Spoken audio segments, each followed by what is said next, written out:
Right, give us a couple of minutes or so. Hi, Walter. Yeah, give me a couple of minutes or so just to get Laura up and do a couple of bits and bobbies. I'll be right with you.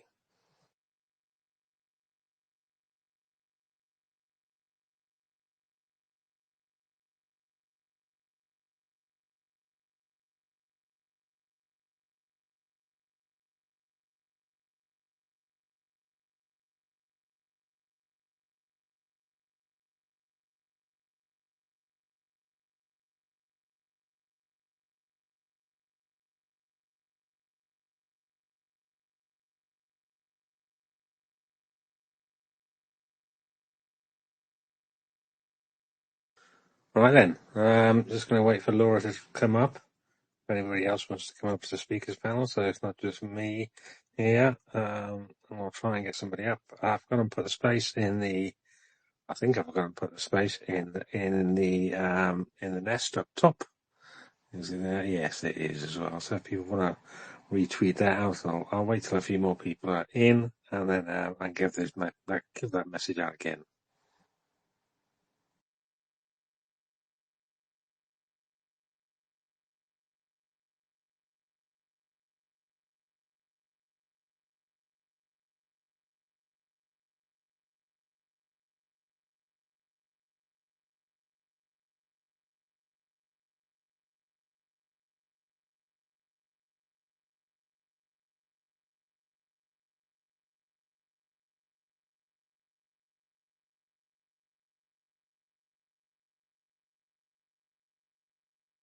All right, I just saw your request to speak, Laura. So you made it. Let's see if he can come up. This is the usual pain, but he starts the spaces. Oh, oh! I see your speaker on my phone now, Laura. Are you there? I'm here. Thank you. Yay! Right, let's try this. Let me try and send you a coast host invite. There you go. See if that works or not. We'll get our little bit of admin sorted out first of all, which I seem to have listened to. We do this quite a lot because I was uploading our spaces to Spotify today. I was battling with Spotify most of the day. I finally managed to get it sorted out though with a little bit of help from their support. So yeah, our the Coast of Life interviews finally up on Spotify and working. Well, maybe I should stick the link to the Tryzub link tree in my profile now, because Tryzub is still suspended. Tryzub radio is still suspended. So anyway, it works from that link, and basically our Coastal Life Space interview is up there, and the one from the Saturday, or I think from the Monday actually, our space from the Monday after we first got suspended, and then the Wednesday one, I think, and then the one that was on the 28th. That you said was the 22nd, which made me chuckle listening to all that back again. So I think they're all up now, and they're all being pumped through to YouTube as well, which is kind of handy, automatically, which is even handier. So, are you still there, Laura? Yes, that's awesome. I wondered if that's what you meant, that they automatically go to YouTube. That's amazing. Good job. Because I have been curious, and we can check in with others too if you like. I've been having a lot of trouble on a lot of different platforms, and I don't know if that's across the world that's happening. It can be very time consuming, and I'm so sorry you had to deal with that too.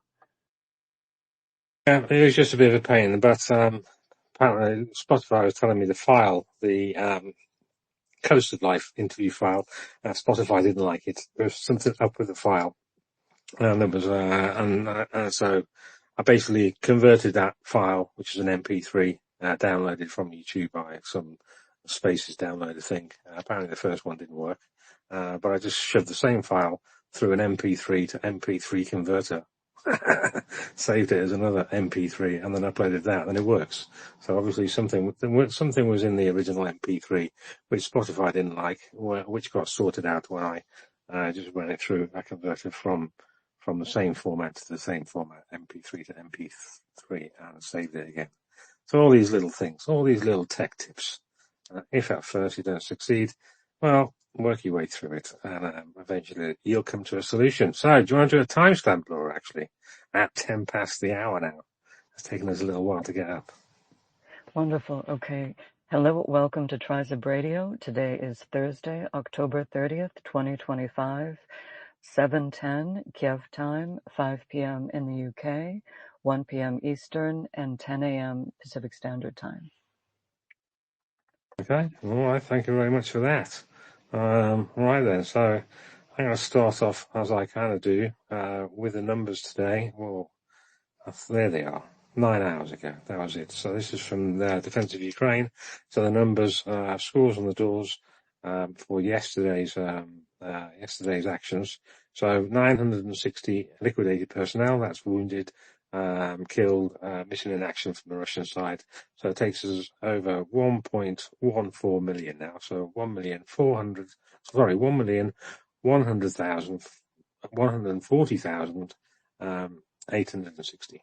So 2 tanks, 3 armoured fighting vehicles, 25 artillery systems, 1 MLRS, 2 air defence systems, which is nice, 340 UAVs, and 128 vehicles and fuel tanks.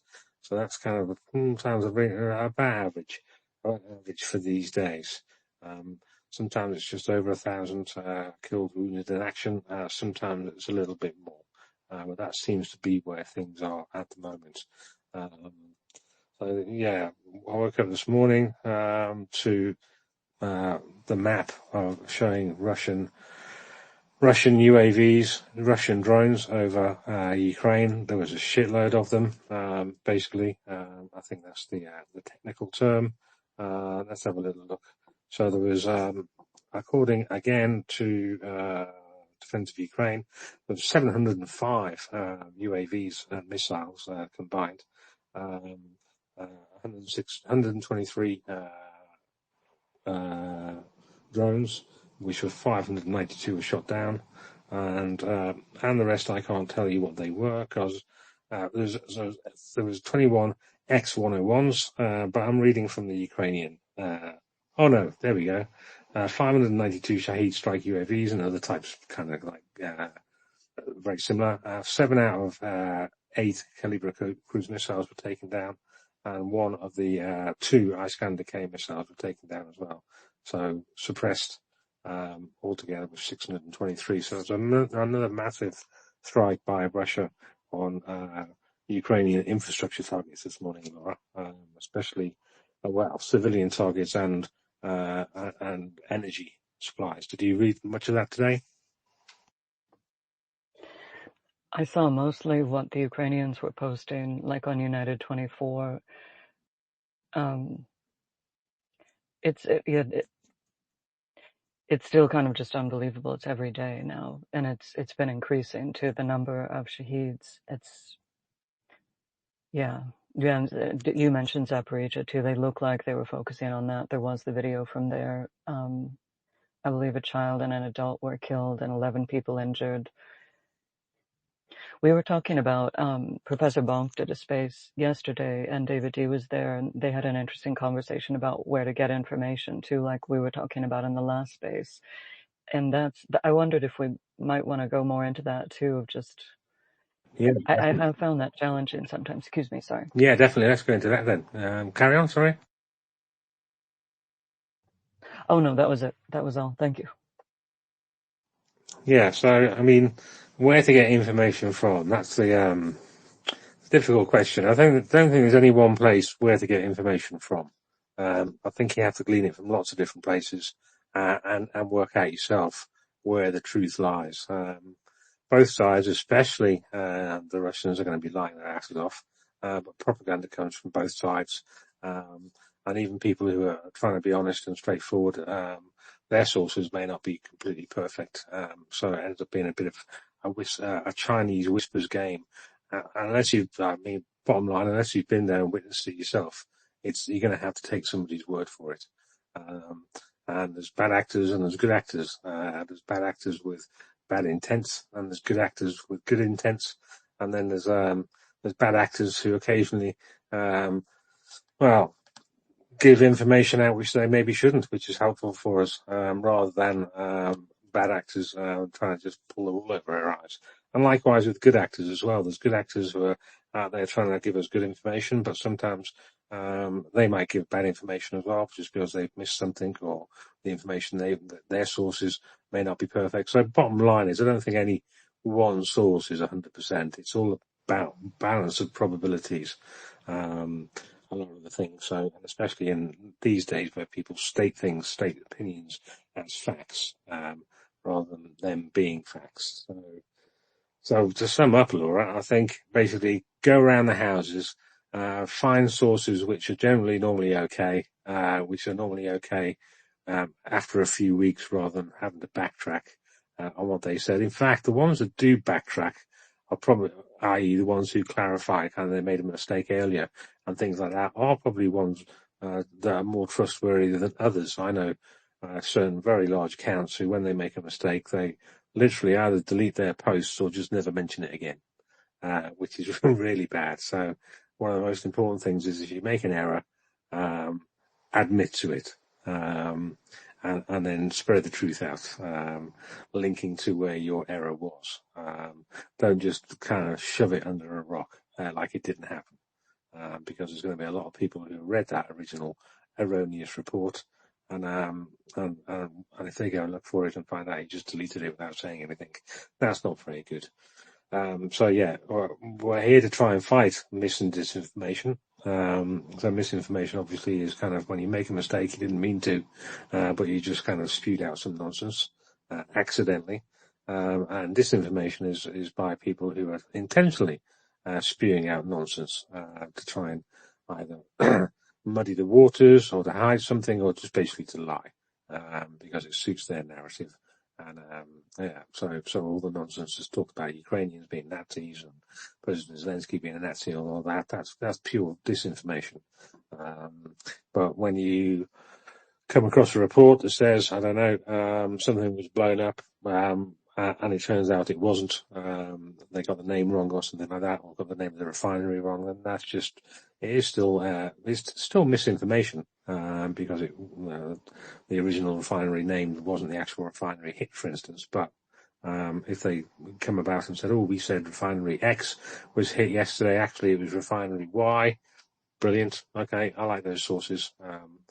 Does that kind of make sense, Laura?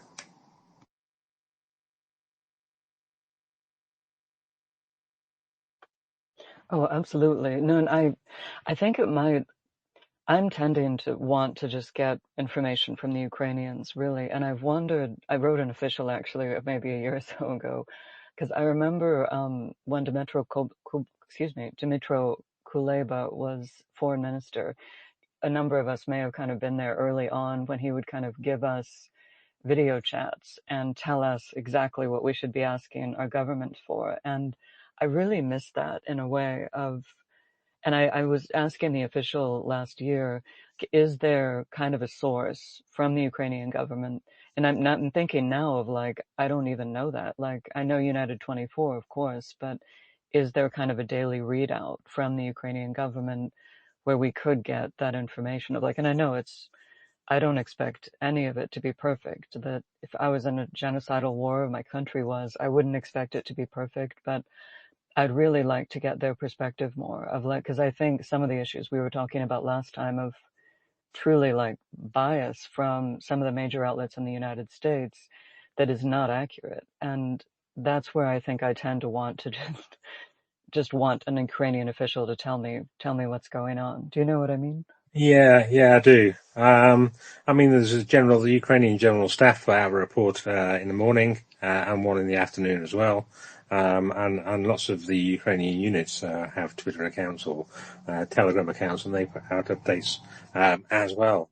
I'm a little bit I wouldn't say I'm certainly not as wary from Ukrainian sources, official sources, as I am from Russian official sources. However, both sides are going to have their narratives, what they're going to want to push, whether it's good propaganda or bad propaganda, as I call it. So I go for things like Institute of the Study of War. They're going to take the information from Ukrainian sources, what they can glean from open open sources and what they can figure out is fact from Russian sources as well, and put it all together, and then put it out. And I find the Institute of the Study of War is a reasonable middle person in all this, that's not tied to one side or the other. Obviously, I think it's leaning heavily towards being pro-Ukrainian, but it tries to not have bias. Um, I do look at. I used to read out in the last place I was in Volume Radio and Maria reports a little bit. The general staff reports, just read them out on air. Apart from I used to get stuck with the Ukrainian place names, which basically did my head in. But well, what can I do? I do my best. But even though some of them can be a little bit dry, some of the numbers I like reading out. I like reading out the numbers as I just did earlier on. There's also there's a guy called Ragnar, I think his name is, who shoves all those numbers into a spreadsheet and posts. He's got a website which he posts for the 7-day averages and things like that. So that's a good source from a purely numbers point of view. But most of the stuff, it's difficult to know what exactly is the truth, what exactly is a bit of exaggeration, a lot of exaggeration, a bit of dooming, a lot of dooming. For instance, around Pokrovsk at the moment, there's various different reports as to what's going on. There's on the one side, there's people saying it's holding. It's not. It's difficult there, but it's not about to fall. And then some on the other side are saying, "Oh, it's a disaster. Ukrainians should pull out and have a hasty and have some kind of retreat before they get encircled." And this is from both the Russians and the Ukrainians. There's the Ukrainian people who are saying who are saying it's holding, and the Ukrainian people who are saying it's a shit show, and the Russians are saying the same thing about their guys getting wasted on one hand, and then their guys having loads of success on the other hand. So, what does that tell us? It tells us that there is a massive fog of war going on around Pokrovsk at the moment. Nobody really knows what's going on. If you're in Pokrovsk at the moment, you're probably concentrating on your little bit of Pokrovsk and don't really know the big picture. If you're outside Pokrovsk, looking in, whether you're a Russian looking at it or a Ukrainian looking at it, you probably haven't got 20/20 vision as to what exactly is happening there. So it's a lot of it's under fog of war, Laura. What specifics, topic do you want to talk about that is a bit fog of war that you'd like a bit more clarity on, for instance? No, thank you for that. I know I was reading the ISW this morning, and I gathered they were talking last night on Professor Bonk's space that a lot of it may come from Russian Telegram, and they know, right, that it may not be accurate too. No, I think, and generally too, we should welcome the audience, of course, too, if they had questions always or wanted to add to the discussion. Thank you so much, everyone, for coming too. So appreciated.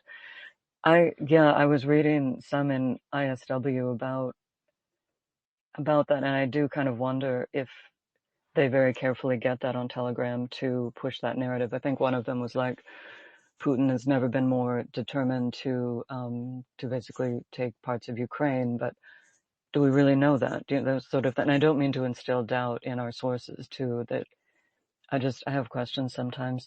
Some of the things eventually I'd really like to know more about is how many, and this is again the kind of fog of war issue of, I've been thinking about how many people are actually trapped, how many Ukrainians are trapped in the occupied territories, where I know the numbers are very difficult to obtain, where sometimes I see 4.5 million, including 1.6 million children. And then I see numbers much lower than that, but, not much, like, sometimes 3 million. It's still these horrific numbers. I think particularly that my government is talking about giving up these lands. It's just absurd sounding, and hoping that people can push that to their leaders. Like, we can't give away 4.5 million people. That's just not something that's acceptable in the world. But learning more about those actual numbers. When Brad was here last time, I was going to ask him if that's something Ukrainians are talking about, if they're known figures.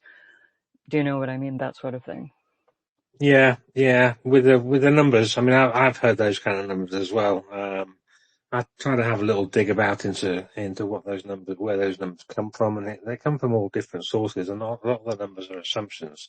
So some of the high numbers are basically based on census figures and the populations of the towns in Luhansk, in Donetsk, in Zaporizhia, and in Kherson Oblast, and what their populations were before the war, and then look and breaking that down a little bit into what the populations were in the towns that are currently occupied, and then just saying, well, that's the number of people that need to be liberated, and things like numbers like that. They take into account, well, people's movements since they've been occupied. They've escaped into unoccupied Ukraine, or moved somewhere, maybe been moved into Russia, or escaped and left the country. So I try not to get too. I mean, the difference between obviously 4.5 million and like 3.2 million is over a million. But from my point of view, I don't get too stuck up on whether it's 4.5 or whether it's 3.2 or whether it's another number. I just think, well, there's a shitload of people that are currently under occupation, and I've got to do a little something to try and help the Ukrainian armed forces and the Ukrainian government in general to get those people unoccupied. So what can I do? So sometimes the numbers can be a bit of a rabbit hole to get down, and I think to myself, what is the value of me knowing? What is the value of me knowing the difference between 4.5 and 3.2? It is just a number in a way. There's a lot of people. It's just zeros on the end of a number in the end. So I kind of assign the actual accurate number as having not much value to me. I go for ballpark numbers. So obviously, millions are still occupied in Donetsk. Millions are still occupied in Ukraine under Russian occupation, and that's kind of all I need to know. Whether it's in the millions, or whether it's in the hundreds of thousands, or whether it's in the tens of thousands. Does that make sense, Laura? A little bit. Absolutely, and I agree that it's that I like that idea too of, do I need to know the exact number? And that's not what I mean in terms of like I need to know, or accurate statements.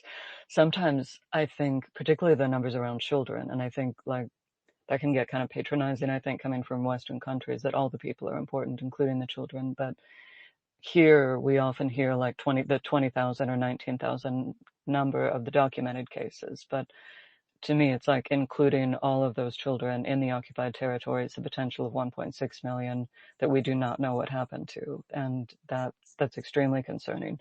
But sometimes that's where I'd like the higher numbers to be used, but we do often see the 19 to 20,000 here. And sometimes I worry that may create some sort of confusion, but once you get through it, and exactly just to know the volume of people, I think is, very important. And I agree. I agree with what you're saying also. Thank you. Yeah, I also kind of worry about that kid's number as well, because I'd rather it be a lower number, but I worry it is the higher number. So yes, but what I've heard the 1.6 million kids in occupied Ukraine under Russian control at the moment. I've heard numbers as high as 140,000 being abducted and taken to Russia, and I've heard that 20 to 30,000 number as well. Um, Sometimes I think it's maybe the lower number is maybe the verified number, and the higher number is ones where they can't verify, but it's thought that they've been taken, but nobody obviously, because you can't just go into those occupied areas and verify it. Um, but yeah, so on that number, I say between 30,000 and 140,000 when I'm speaking to people in real life about it. And basically with a caveat of we don't really know because we haven't got access there, and different people have done different studies, and they've got different methodology as well. But bottom line is, a shitload of kids and adults as well have been basically kidnapped from Ukraine, from occupied Ukraine by the Russians, and taken into various parts of Russia for assimilation, which sounds very Borgesque.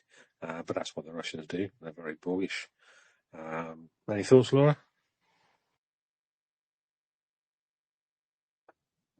Yeah, and I've mentioned before too, I've been kind of trying to push that sort of propaganda through, not propaganda, again, I use that word, but it's, it's the truth that,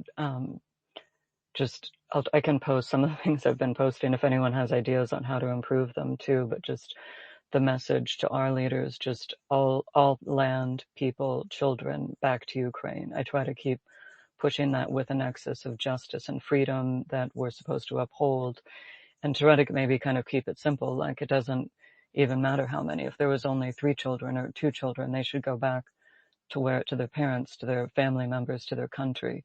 That just trying to keep pushing that message, because it's so absurd, isn't it, that we've been allowing this for so long. And sometimes I feel the simple messages to try to get through to other members of the public that this is just something that's not acceptable. Thank you. Yeah, yeah, exactly. All we know is there's a shitload of people who are under occupation who shouldn't be. Another shitload of people. Some of them saying obviously who are under occupation have been moved to Russia forcibly, and there's lots of those. A subset of those, a big portion of those, are kids. So they're undergoing indoctrination in the occupied territories as well as where they've been kidnapped to in Russia to try and erase their Ukrainian identity. And it's one of these subjects which drives me a bit discombobulated, should we say. So yes, I'm kind of more of an economic and a military kind of person, but there are people who specialise in that area. Various professors, what's his name? Schneider does a lot of work in this area, and so does Mrs. Zelensky. It's one of her areas, whereas uh, Mr. Zelensky, President Zelensky, concentrates more on maybe the economy and the military side of things.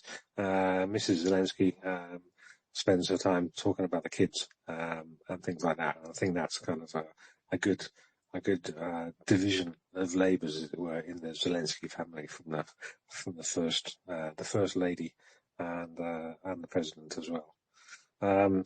On the flip side of what happened in Ukraine last night, I was reading a report from Polymarket that gave a list of some of the refineries that were hit and various things that were hit by the Ukrainians last night. So the Novospassky refinery, the Mary refinery, the Budyonovsk gas plant, the Gavardi Skoye, I hope I said that right, maybe not, fuel depot, the Zavrod chemical plant, and a substation in Novobrianskaya.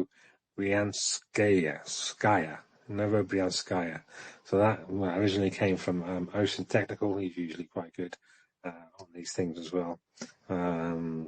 Yeah, so some kinetic sanctions went the other way last night. I was also watching a video from Ocean Technical, actually, of Russians slamming a Shahid into Sumy. You might have seen that one. It was during the day. Normally, Shahid strikes and stuff happens at night, but this was during the day. Russia bombed a crowded street in Sumy again, and Heroiv Krut Street. So about 200 feet from an attack from last week. Yeah, Shahid slamming in there. Shaheeds until some months after they started being launched, I hadn't realised how big they were, and they are really, really quite large. They're not little FPV drone things; they're bigger than man-sized, and they cause a lot of damage.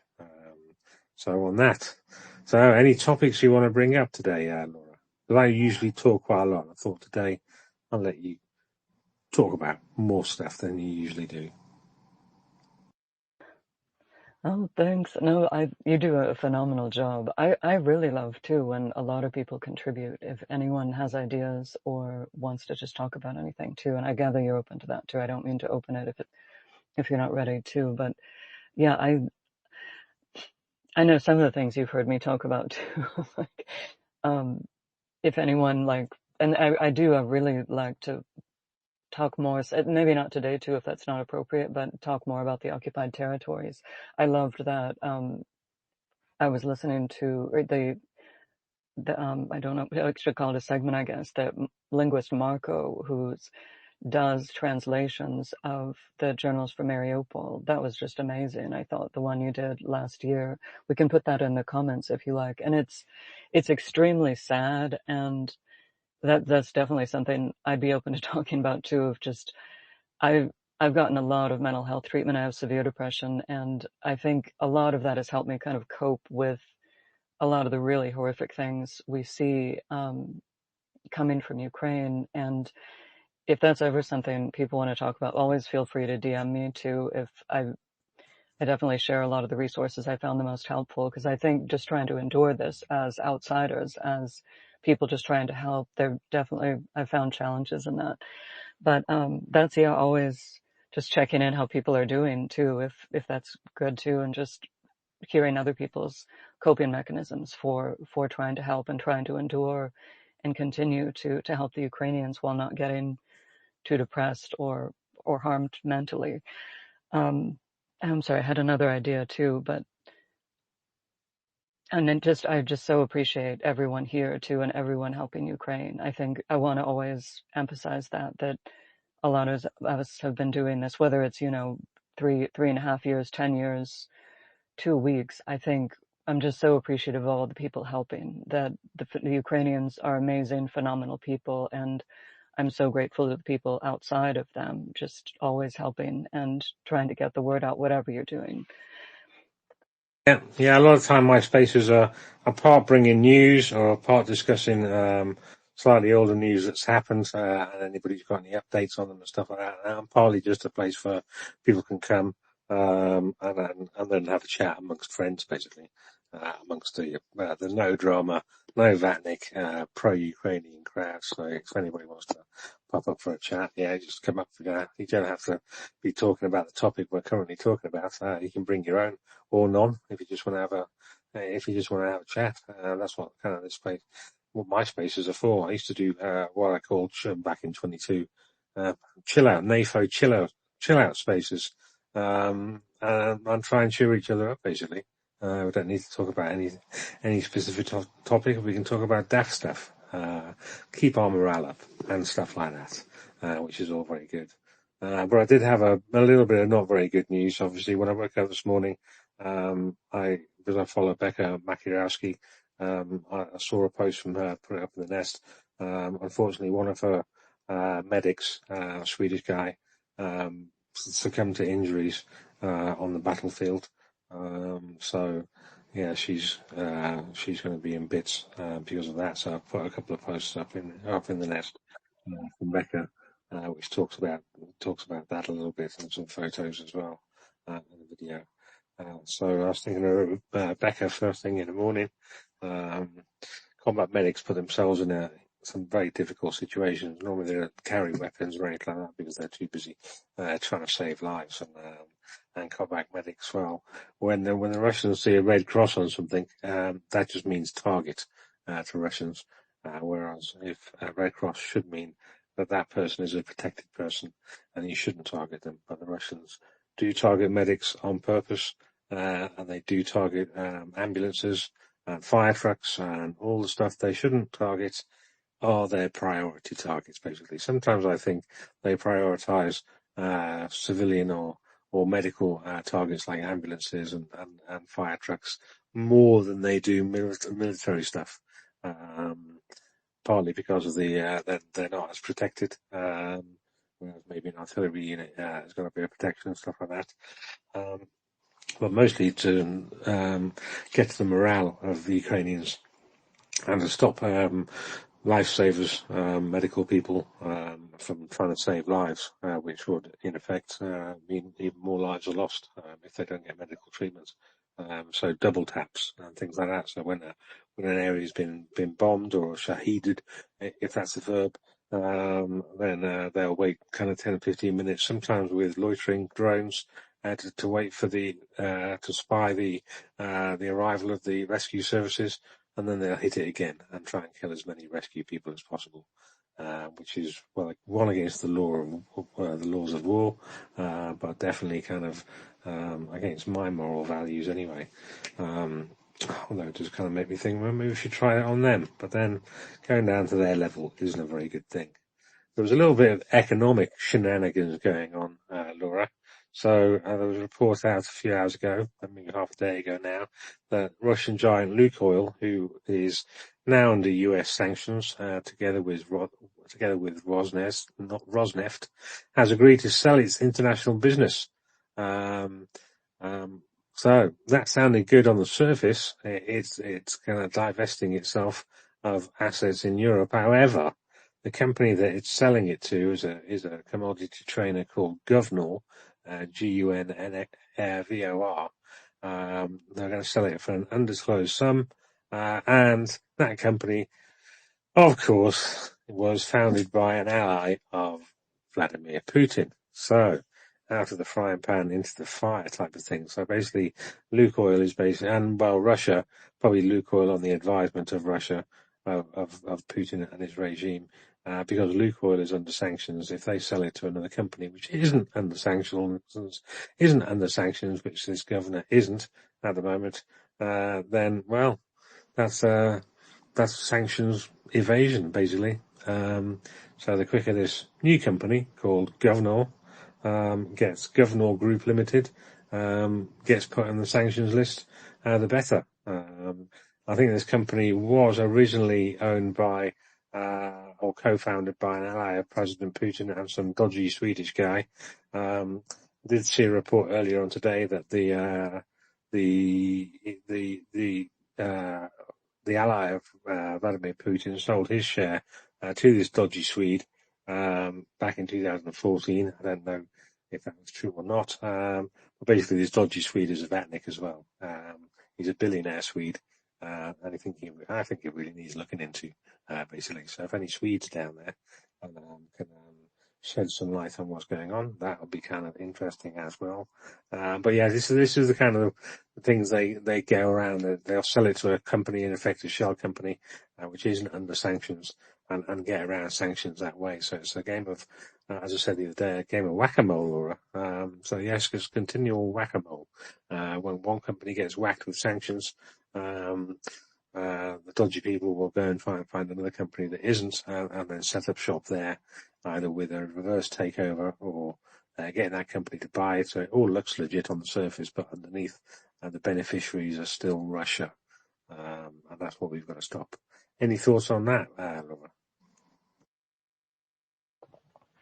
Oh, 100% agree that I had not heard that. And I think that idea of like watching what's actually happening and putting pressure on leaders, like, nope, that's not acceptable either. That are we going to see these things, particularly that there appears to be Russian influence in governments that might try to push some of these deals through. Yeah, that's excellent to know. And I think that's perfect. Just making people aware of this, that things on the surface may look okay, but when we look deeper, are there these kind of back deals that are occurring? Thank you very much, because I had not heard that at all. Yeah, exactly. So, that kind of came out today. I had heard that Lukoil was selling to somebody. I didn't know who. So only found out today that it was this Governor Group company. So there's lots of countries and individuals in countries whose governments support Ukraine who don't themselves. Just like there's lots of individuals in countries that don't support Ukraine who do support Ukraine. So there's lots of Hungarians, for instance, who support Ukraine when the government doesn't, and there's lots of and the Swedish government supports Ukraine, and there's some dodgy Swedes who don't, and that goes for all countries in the world. There were some British people the other day. One dodgy British guy apparently arrested for spying in Odessa a day or so ago. And there's talk of another company, a maritime company, who's ran by some British people and some New Zealand people, who've enabled Russian sanctions busting for about 35 billion in oil, enabled 35 billions in oil flow. Not the whole oil, but they provide maritime services to these companies to make them look legit. So some tankers over a certain tonnage have to have certain basic insurances, and companies like that will sell the insurance to these companies that own the tankers and make these shadow fleet tankers look legit. Look as though they have got insurance, but the insurance itself is either worthless because they'll never pay out, or it's just all done for show, just so they can wave a piece of paper at some customs guy and say, look, yes, we do have insurance, let us pass. And until enforcement gets a lot harder and checks are made more deeply into these pieces of paper where you're waived customs officials, then shadow fleet tankers are still going to be let through, as is needed up to a certain extent by the laws of the sea, the UN treaty on maritime laws. But a lot of it, if somebody just scratched beneath the surface a little bit, you would find that a lot of this insurance documentation and whatever is just a scam, and it's nonsense. But that hasn't happened yet, Laura. I wish it would. I wish it would happen sooner rather than later, obviously. But until we pull our fingers out and start really kind of delving into these, and a lot of the time it's kind of opaque as well. Tankers will have flags of convenience from countries who are very lax on paperwork. Let's put it like that, and therefore they hit a dead end. So yeah, it's all a bit dodgy. So, any other topics to talk about then, Laura? Then? I would definitely open it up too to the listeners too, if there's anything else they would like. Also, I meant to look more into that Zelensky posted today that he and his team, he was like waiting for the analysis yesterday, but the analysis of the sanctions, and that may be like we're all kind of waiting for it too, but it sounded optimistic that they were glad about the sanctions. But I can look more into that too if anyone's interested too. Yeah, I mean, I don't think President Zelensky could say anything else, apart from he's glad of the sanctions. He can't say he's not glad of the sanctions because, well, some sanctions are better than no sanctions. And he doesn't want to tweak Trump's nose by saying, actually, those sanctions are not very good. They're not strong enough. So it's the old realpolitik. That's what I say. When you listen to somebody talking about news, you got to think who's saying it, why are they saying it, could they have said anything else, or is this the best thing today? So President Zelensky, he's come out quite a few times and said things positive about Trump, and so is his government ministers, and a lot of us are sat there just cringing away, just going. But brown nosing, as I call it, is part of the diplomatic game. So the sanctions that Trump has put on Lukoil and Rosneft, good, yeah. Are they watertight? No. Could there be more? Yes. Could it have been less? Yes. Are they the bee's knees? No. Are they as good as what President Zelensky may be portraying? In my view, no. So we just got to keep on. I understand President Zelensky's got his position. He's got to thread a needle between keeping Trump on side and pushing him a little bit. And so have we.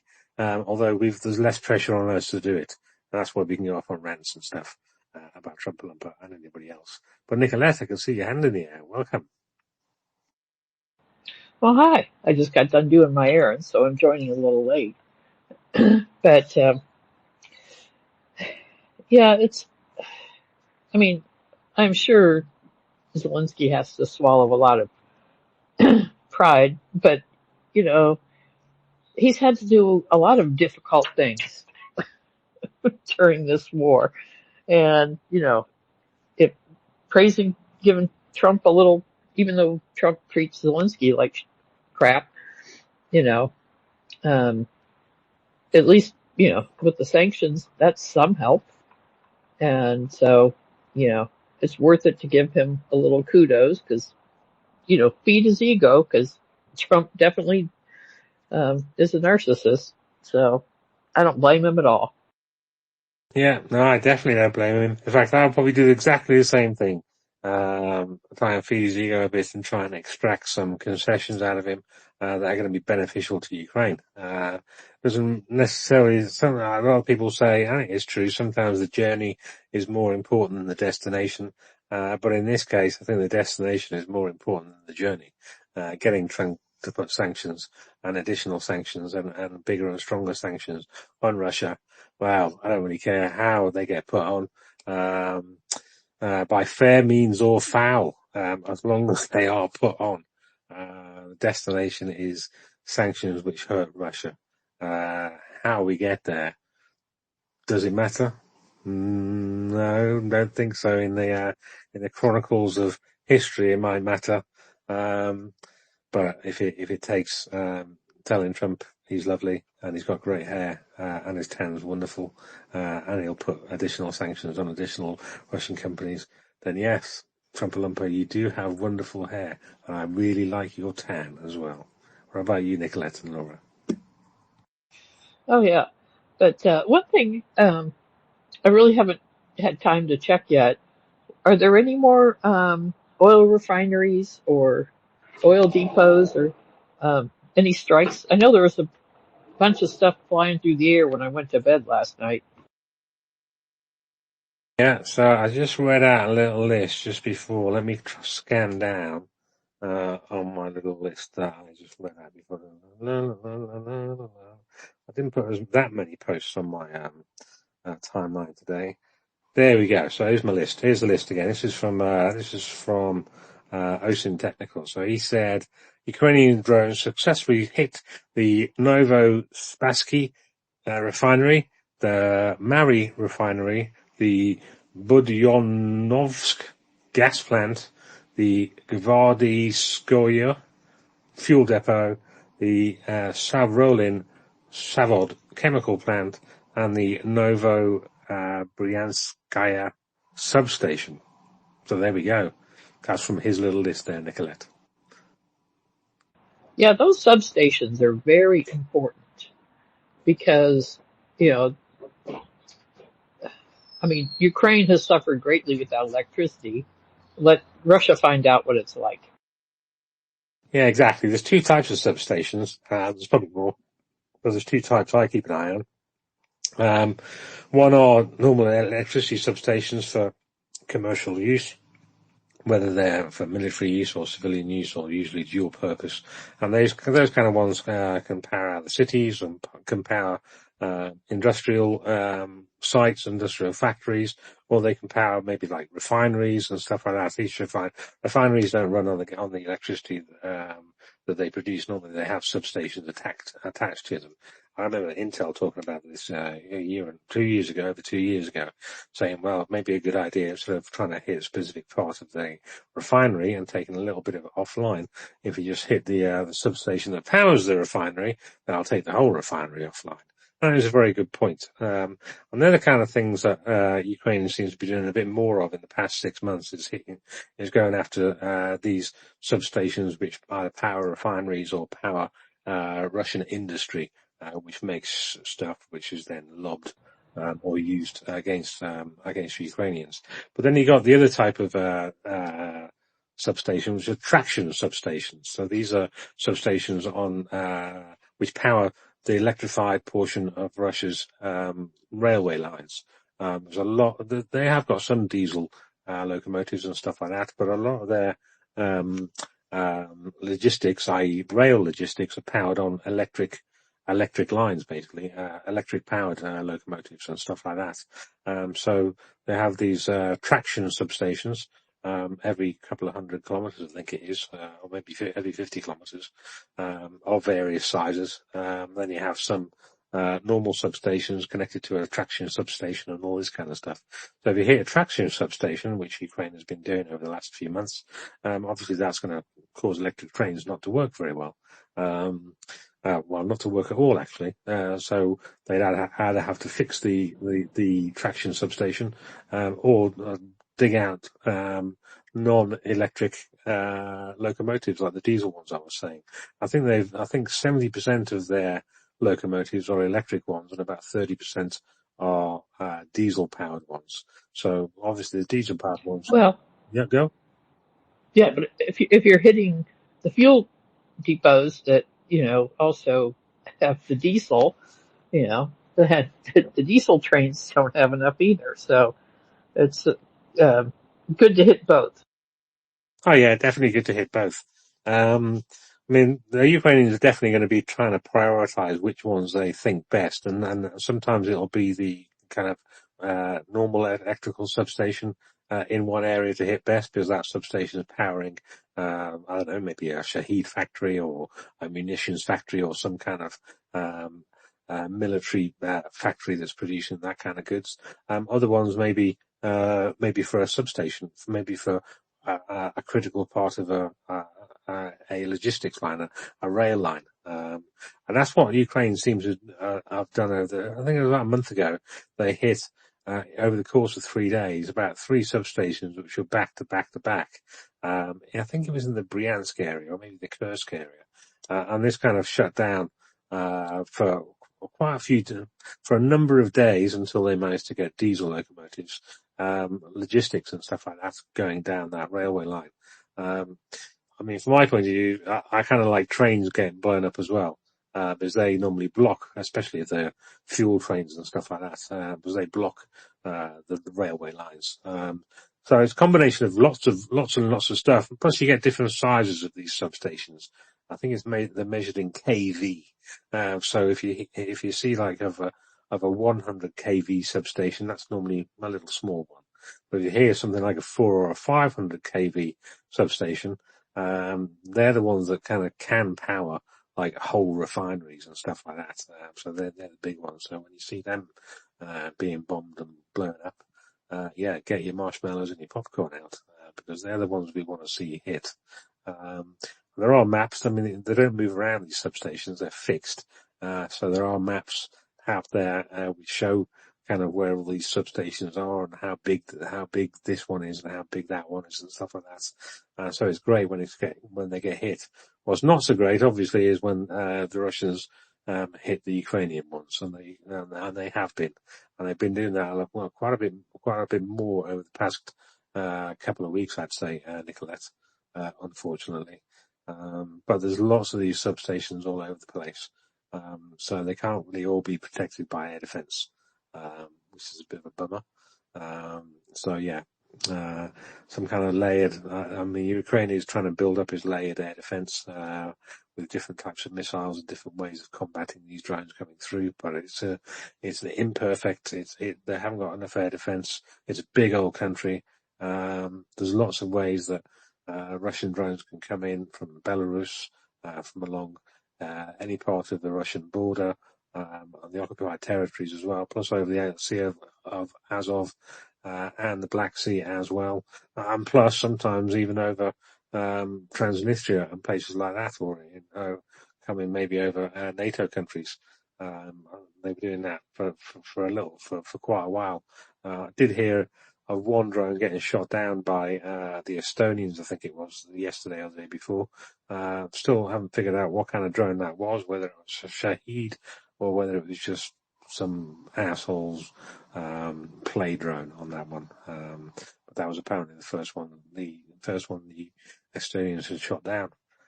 So they're the names of some of the refineries. Nicolette, do any of those ring a bell?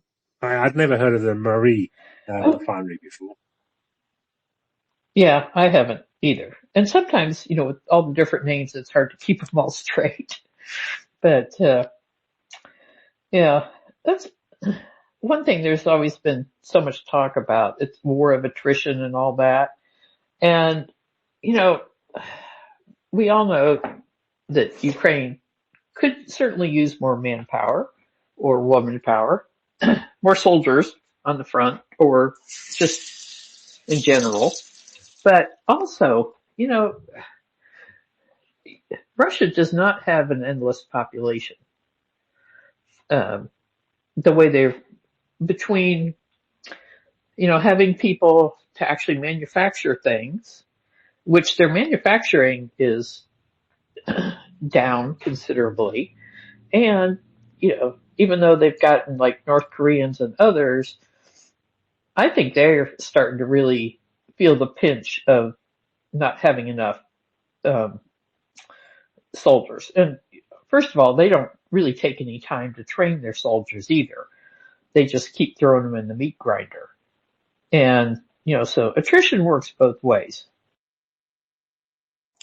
Yeah, exactly. It does work both ways. I was just having a little look at that, where that refinery was, and that's actually quite a long way away. So it's kind of, if you go up to Moscow and then hang a right, and then, if you, instead of maybe about 2 o'clock from Moscow, about 300 kilometers, maybe about 300 miles, 280 miles, something like that, west northwest. That's where it is, kind of just north of Kazan. That's where that Marie refinery is. So quite a ways out. Looks like, looking at the satellite photos, looks like it's got quite a few oil tanks and things like that. I'm trying to figure out how many stacks it's got. So it doesn't look like it's a huge refinery. I'd call this a small to medium sized refinery. One, two, three, maybe three of those CDU tower things. So yeah, kind of a small to, well, a small medium, should we say. I haven't had a look. There's normally a list that I had somewhere. I can't dig it out at the moment, which gives me a list of all the refineries and their capacities and all that. So I just had a little look at Militari's post on this one. So he said a fire broke out at the Marie oil refinery located near the main Surgut Polotsk oil pipeline. So there's a video from Exile Nova Plus. They usually pop out videos really quite quickly, actually. The fire refinery was recorded on the night of the 28th, 29th. So not last night, the night before. But obviously the photos and videos came out, shared by local residents. Thank you, local residents, for sharing those out. Facility sustained damage and the fire broke out on premises. The actual location is more than 1,000 kilometers from the Ukrainian border, and it's capable of producing 1.2 million tons of oil a year. So yeah, kind of at this smaller end, but still kind of important. This particular refinery specializes in the production of straight run gasoline, diesel fuel, marine fuels, fuel oil, and a few other petroleum products, but it's mainly a gasoline and diesel refinery. And that's kind of what Russia are running short of. They normally produce, or they used to produce, twice as much diesel as they needed for internal consumption. They'd clog the rest of it. Gasoline was a little bit different. They produced they used about 70% of gasoline that they used to produce, and then flogged the other 30%. So they did have a bit of leeway in that, but gasoline gasoline refining has been quite heavily hit. So that's why they're kind of having shortages there. Diesel, they are having shortages of, but they produce twice as much as they needed to begin with. Plus, some of the refineries had extra capacity built in. They were running at maybe 80% capacity. So if you've got 5 of those CDUs, and all things being equal, one of them gets knocked out, and then the other 4 can make up that difference of that one that's knocked out. So it's important to keep on hitting these towers which separate the oil into its various different petroleum products, and keep hitting them because they do get repaired. They can be patched together in some parts, even if they get patched together and reduce the amount by, I don't know, 80%, even 60%, even 50%.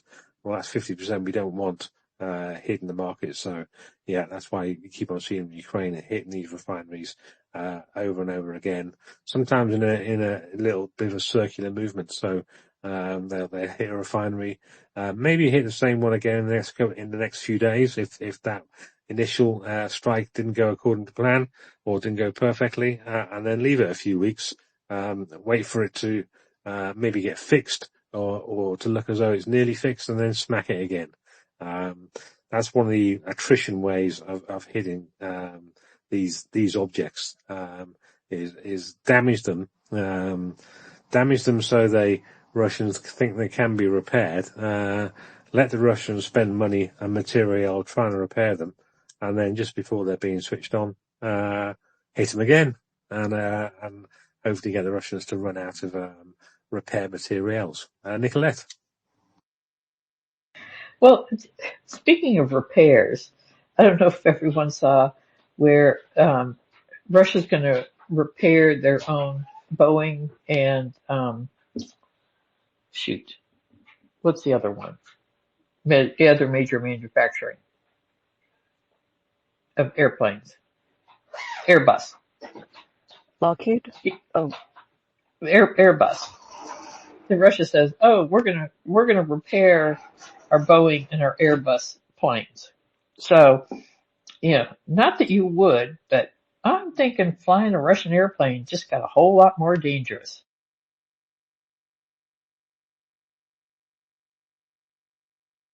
App crashed. So I was pressing my button, trying to say Airbus, couldn't say Airbus, and then my app crashed. So I got as far as hearing you say Airbus before my app crashed.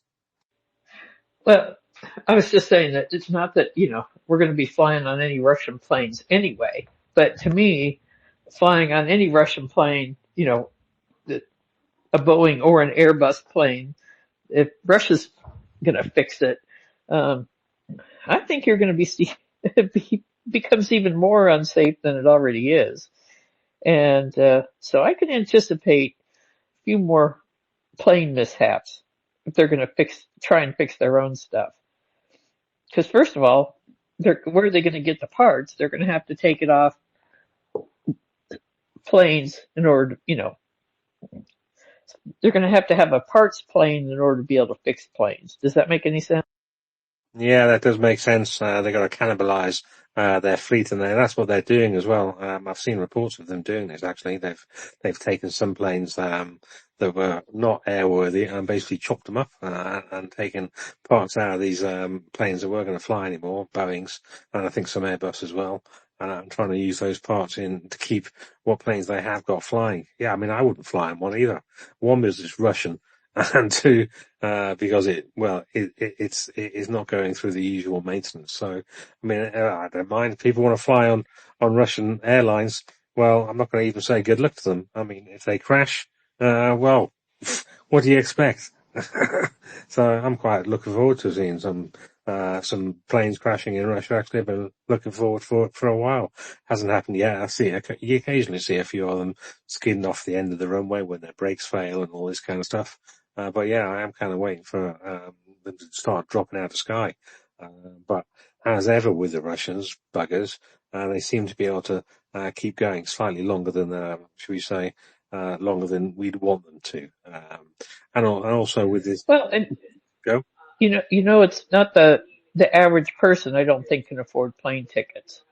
I have no idea how much plane tickets in Russia are, but I think you have to have some means in order to be able to be on those planes. So there might be going some money with the planes. Yeah, there are. I mean, there's a lot of.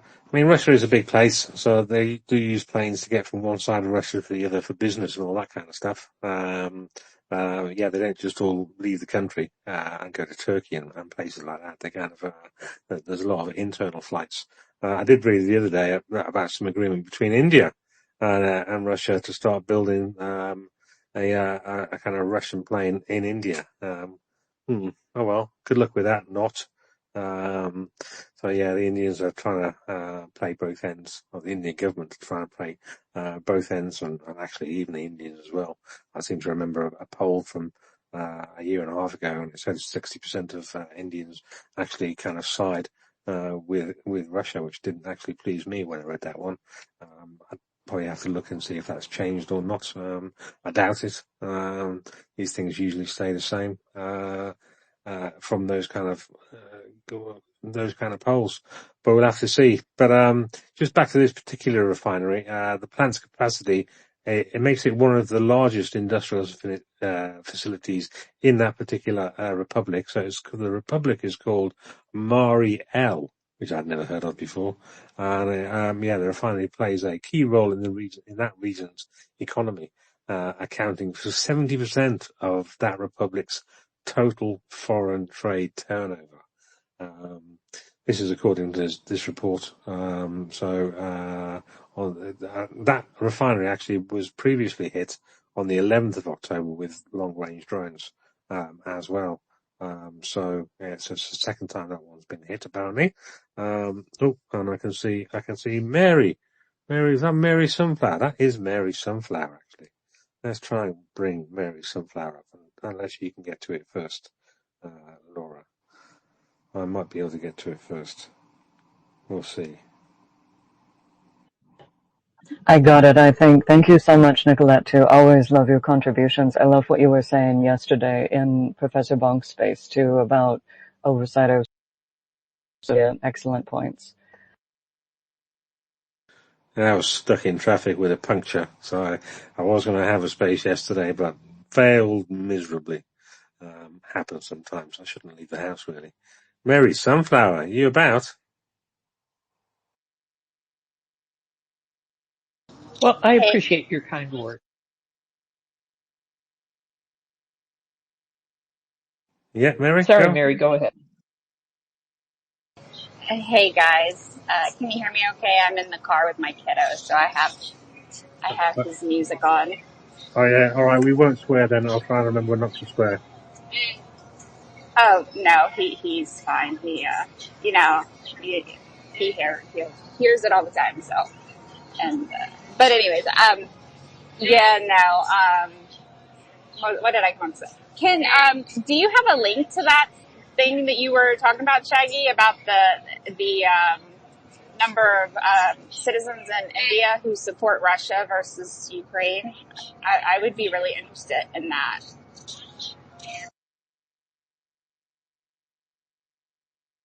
I'm going to have to do a Google on it. This was a couple of years ago when it came out, so I'll have a dig around at that one. Oh, here we go. Oh, there's a new one from 23rd of May. I've just spotted from Ipsos. So let's have a little look at this one. Accept all. India. Search the page for India. Where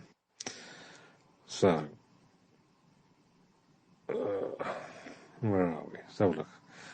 So the war is in its third year, and the survey shows that 7 in 10 Indians, 72%, and citizens across markets want their countries to avoid getting militarily involved in the Ukraine conflict.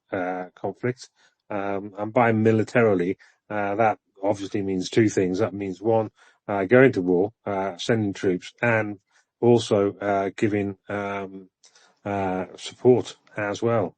So I'll dig this. I'll send this over to you.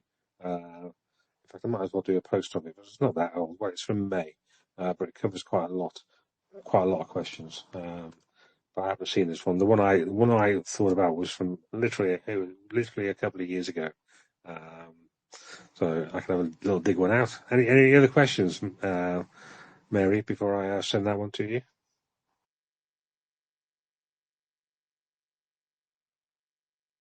Thanks, Shaggy. I appreciate it.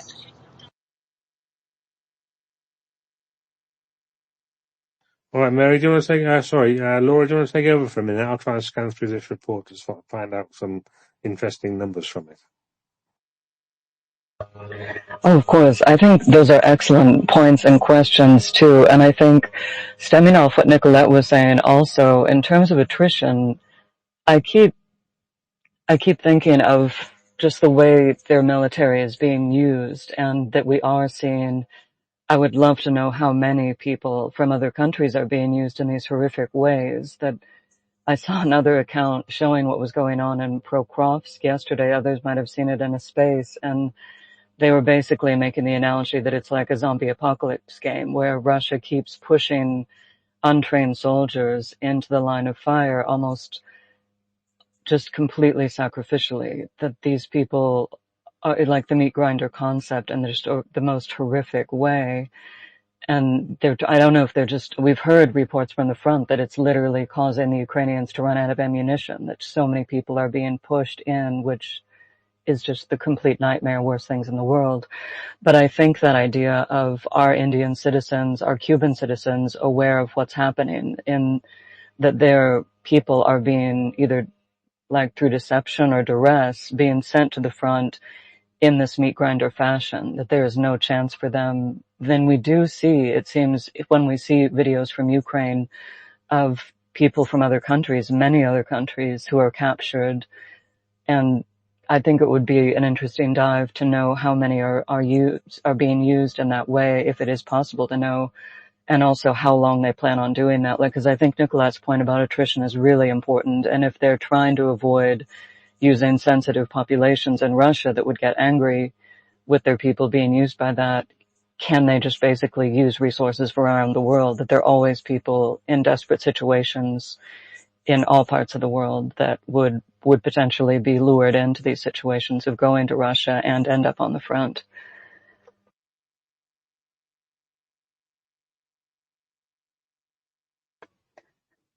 I might have missed it. Nicolette, were you first and then Mary?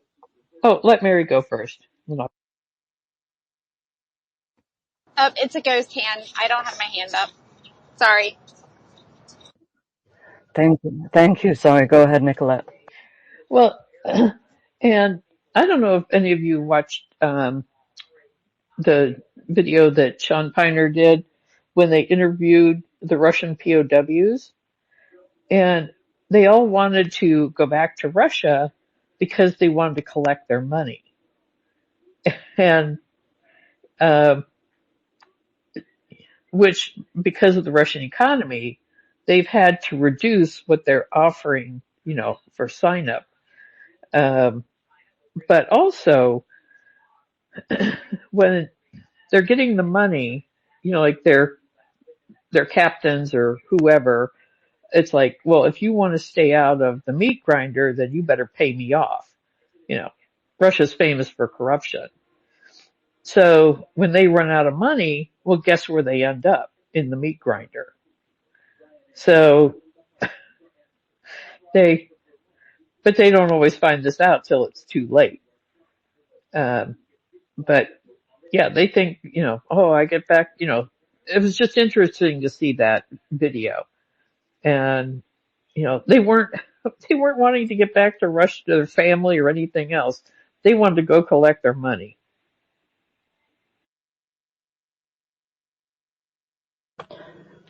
That was, I thought, a really informative documentary. There have been so many recently too, like Kalen's about the farmers. Oh my goodness. I'm so impressed by the documentaries and information that's being put out, and that, yeah, the mentality too. And I mean, right, maybe it's money for their families or something, but it's really, I think just the idea that it's being allowed to go on, and like, how do we push that awareness to either the people of the countries that are being sent out there, whether it's Russia, including Russia, India, Egypt, Turkey, and then Cuba now seems like that's getting into the mix quite a bit.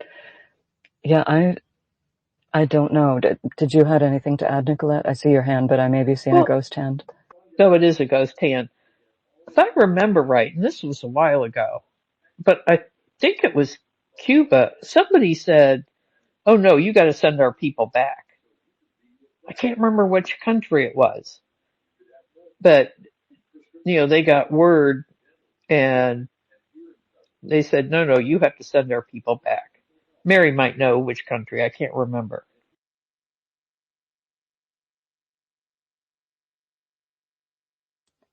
That might have been India. That's a great question. Mary, or anyone, do you know? I don't believe that was Cuba. I believe it was India, but I don't know how much they followed through with it. Or one of the, or a Thai. I know it was not Cuba, but I had put my hands up just because I wanted to mention, we had a guy who worked for us, and this was years ago, who was from Cuba.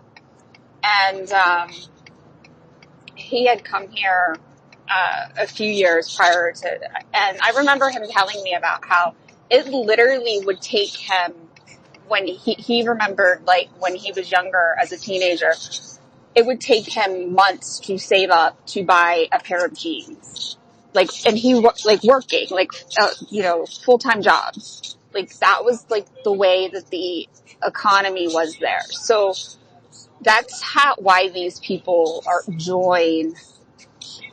That's why the recruitment is so successful, in some of these countries, because they prey on people who do things, and I hate to say that because it's what they're doing is absolutely barbaric and awful, but they prey on people who view it as they're doing these awful barbaric things because they're doing it for their families, they're doing it for their kids, they're doing it for whatever purpose. But yeah, I mean, I remember him telling me about, like, him literally saving, for months just to be able to buy a pair of jeans, which is something, us in the West are like, we complain about having to, it just is. Anyways, I just wanted to point that out. So thanks, guys.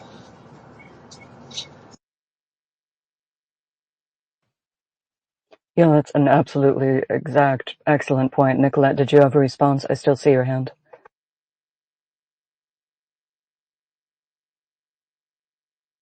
Maybe not then. So I was just digging through this Ipsos report. So with regards to, this is from, what date was this? So this was from quite a while ago, from 2022. This is where I think I must have found my numbers from. So 72% of urban Indians polled believe that India should take in Ukrainian refugees. That's very good. And kind of according to the global average as well, 79% said they shouldn't get involved militarily, which is fair enough, back in the day. Interestingly, the global citizens, so from people across the globe, hold that view as well. There's quite high numbers, for taking in refugees but not getting involved. However, the number that I came across that I didn't like, was that in India, 74% rejected the providing financial aid to Ukraine. So that was really quite high. The global citizen average for that was 61%, but Indians in particular were adamant not to give any financial aid to Ukraine. And that was from the Indian urban Indians. So obviously the guys, the farmers in the countryside, didn't get asked. So 62% of urban Indians wanted diplomatic ties to continue with Russia, whereas global citizens on average were more cagey on the matter, and only 38% supported carrying on diplomatic ties with Russia. So from that, and from some of the little numbers in here as well, I got the impression that the Indians were, yeah, we'll feel sorry for Ukraine, but if it's going to impact us financially, well, no thanks, and we'll continue talking to them because it might benefit us economically. And that was in 2022, and I don't think things have changed much since then, with India still refining Russian crude, still happy to take Russian crude if it's cheap enough, which it is, because they get a discount, and refining it and then making money, because it's, well, bottom line, it is kind of a way in their national interest from one point of view. If they can make money from the war, and then that'll help support their populations, then yeah, one could argue that's good for their citizens. However, on the flip side, well, you've got the moral element, and you've got the element of, okay, what about if there's a war between India and, I don't know, Pakistan, and the Indians start asking for help from other countries? Should we just say, well, it's same on you, India, as you have done for Ukraine? Yeah, it's all bad. Yeah, I feel sorry for you, but well, we're still making money on it, so why not? Carry on. You can't really do that. but they are. That's kind of what I think about India at the moment. Kind of making money out of it while they can, saying it should all stop. Yes, we want peace, and like everybody, yes, we'd rather have peace and not war. I don't know many people that would rather have war and not peace. It's like saying, do you want $100 or do you want nothing? Well, obviously most people are going to want $100. It's a bit of a daft question, but yes, 7 in 10 Indians believe that doing nothing in Ukraine will embolden Russia to try and take the rest of Europe and to try and take Asia. So there's some of these questions get answered in really kind of odd ways. Don't want to get involved, but can see that not getting involved may lead to bad things. So it's very kind of a lot of it's kind of transactional. If we can make money, we can. But if it starts affecting us negatively, then no, thank you very much. And I think that goes to a lot of countries as well. Just trying to keep their heads down, trying to keep out of it. If they don't feel as though it affects them directly. And what can we do? We can either persuade them on the moral implications of it, or we can try and persuade them via sanctions. If you want to trade with Russia and enable Russia's war machine indirectly by providing revenues and profits to Russia by buying their stuff cheap, we know in the West and as supporters of Ukraine that those monies ultimately kill Ukrainians. And so you are indirectly killing Ukrainians. And now you can either stop doing that yourselves, or we're going to make it difficult for you. We're going to sanction you with either tariffs or with sanctions, directly sanctions or secondary sanctions. So you're going to have a think. You're going to have to, on the one hand, weigh up: are you making more money out of Russia than you would lose if we sanction you? And that's kind of where we are and have been for a couple of years now, with these ever increasing sanctions. And especially with US support as well, and especially with India in particular. India doesn't really care about UK sanctions or EU sanctions or any other country's sanctions on them, apart from the US. It is very worried about US sanctions because it uses the US financial system, does a lot of business with the US, and therefore when the US says do something, especially with Trump-a-lumper, then the Indians start to quake a little in their boots. Obviously, you're going to have the nationalistic ones who are basically like, we don't care. They will care when they get affected. And that's kind of the decision that India's going through at the moment with its oil refineries and stuff like that.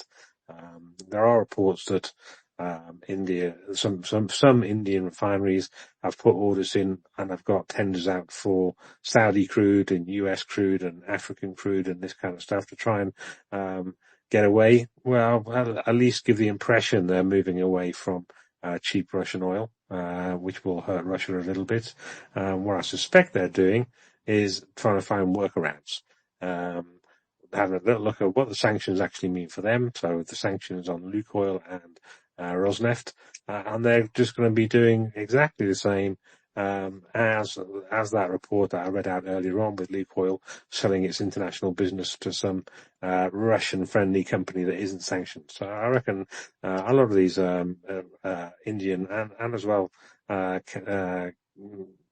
Chinese refineries are going to be looking for sources or middlemen to buy their oil from, which don't have links to those sanctioned those companies that Trump-a-lumper has just sanctioned a week or so ago. And they've got to figure that out. They've got a month to figure that out before the 21st of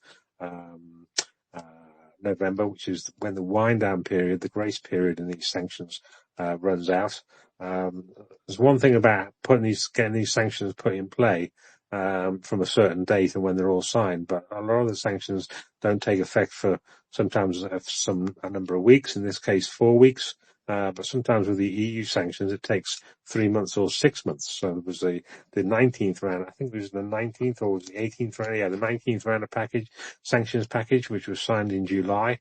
That came in with the dynamic price cap of $47.60, but that didn't come in until September the 3rd or September the 2nd. So a couple of months after it was actually signed off by the European Council.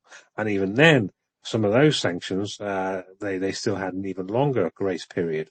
There was one grace period up until the 21st of October, and there was the final grace period for that particular bunch of sanctions, which, well, some of them came into effect July, and the final bit of sanctions comes into effect on the 21st of January, 2026.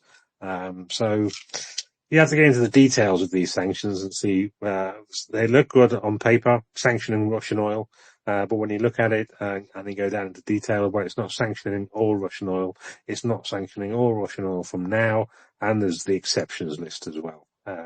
So to get an idea of what's going on, you really do need to either have a decent source who's going to go through the actual paperwork to figure out, okay, getting past the headlines, what's the nitty gritty, and then have a look at those, or do it yourself. I would recommend doing it yourself because, well, after you've done it a few times, it gets a lot easier. First few times, it's just a lot of PDF pages to flick through. But after a while, you kind of get used to what keywords to look for, like exemptions is a good word to look for in those ones. And then you start to realize actually it's not as great as it looks like. And I can now see that Laura seems to have dropped down to listener. So this may mean that Laura's having her Twitter pox. Do you see this as well? Anybody on the panel? Mary and Nicolette. Yeah, she's not there anymore. Yep, she's gone. Oh dear. She's gone. Okay. All right then. Well, I'll try and battle on. I'll keep it. Oh, hang on. I do have a request. Let's just see if I can get Laura up again. Here we go. Let's have a little go. Laura. Oh no, I still see you requested on my screen. I see you as listener. It annoys me, Twitter box, a little bit. Oh no, she's up as speaker. She might be up as speaker now. Looked as though she came up. She hasn't. This is not good. When this happens, when it looks as though she's coming up, but she isn't coming up, this usually means it's all gone a bit wrong. So that's not very good. So, right, I'm going to do a little bit of PSAing. So it's Thursday today. Let me shove this in the nest, actually. So it's Thursday today, and tomorrow is 5 of Friday. So Toonie Tuesday does their obviously thing on a Tuesday, which is Toonie, which is $2, €2 or £2 to the particular fundraiser which they picked for that week. But Friday is kind of a 5 of Friday. Is trying to encourage people, Ukrainian supporters, or anybody basically. If you want to donate a fiver, whether that's $5, €5 or £5 to a charity of your choice, you can pick which one it is. Then just go to the Toonie Tuesday page and then post who you've done it to, and that gives people an idea, a little bit of an idea from people that they follow and whatever. They have a little look. I'm just going to try and find this now to put it up in the nest because I was actually on the wrong page. Try and put this in so I can shove it in the nest. If you're at the Tune Tuesday post and then you see some of your mates that you trust have been donating a fiver to whoever they're donating it for, to then hang on a second, I need to try and get this post up into the nest. Ooh. Laura, are you back requesting? Yes, you're back requesting. And I might have just got you up. Yes, I have just got you up. Are you up, Laura? Your microphone's gone off. I can see your speaker there, but I can't hear a sausage. Thanks so much. Can you hear me? Oh, now I can hear you. Yay! Good. Thanks. Sorry, everyone. Thank you. I was able to follow most of it but I couldn't. Yeah, thank you. All right, I will send you a co-host request. Boom, there we go. And then we'll scroll down to try and find Toonie Tuesdays, 5 of Friday. There it is. That was from 2 hours ago. That's the exact post I want. Now I'm on the right page, and I can go share to space. There we go. Phew. So finally got there. Toony Tuesday's post is up in the nest for 5 on Friday. So what does it say? Tomorrow is your choice to shine a light on a Ukrainian fundraiser that deserves more attention. Let's show your support for Ukraine. Pick a fundraiser that's been overlooked or needs a boost. Donate your $5. I suppose they mean $5 there, and share it to the world. Quote tweet your donation with their link or Twitter handle and tell us why you chose them. So this is a good way, actually. I like this from Tuning Tuesday when they started doing this quite a while ago now.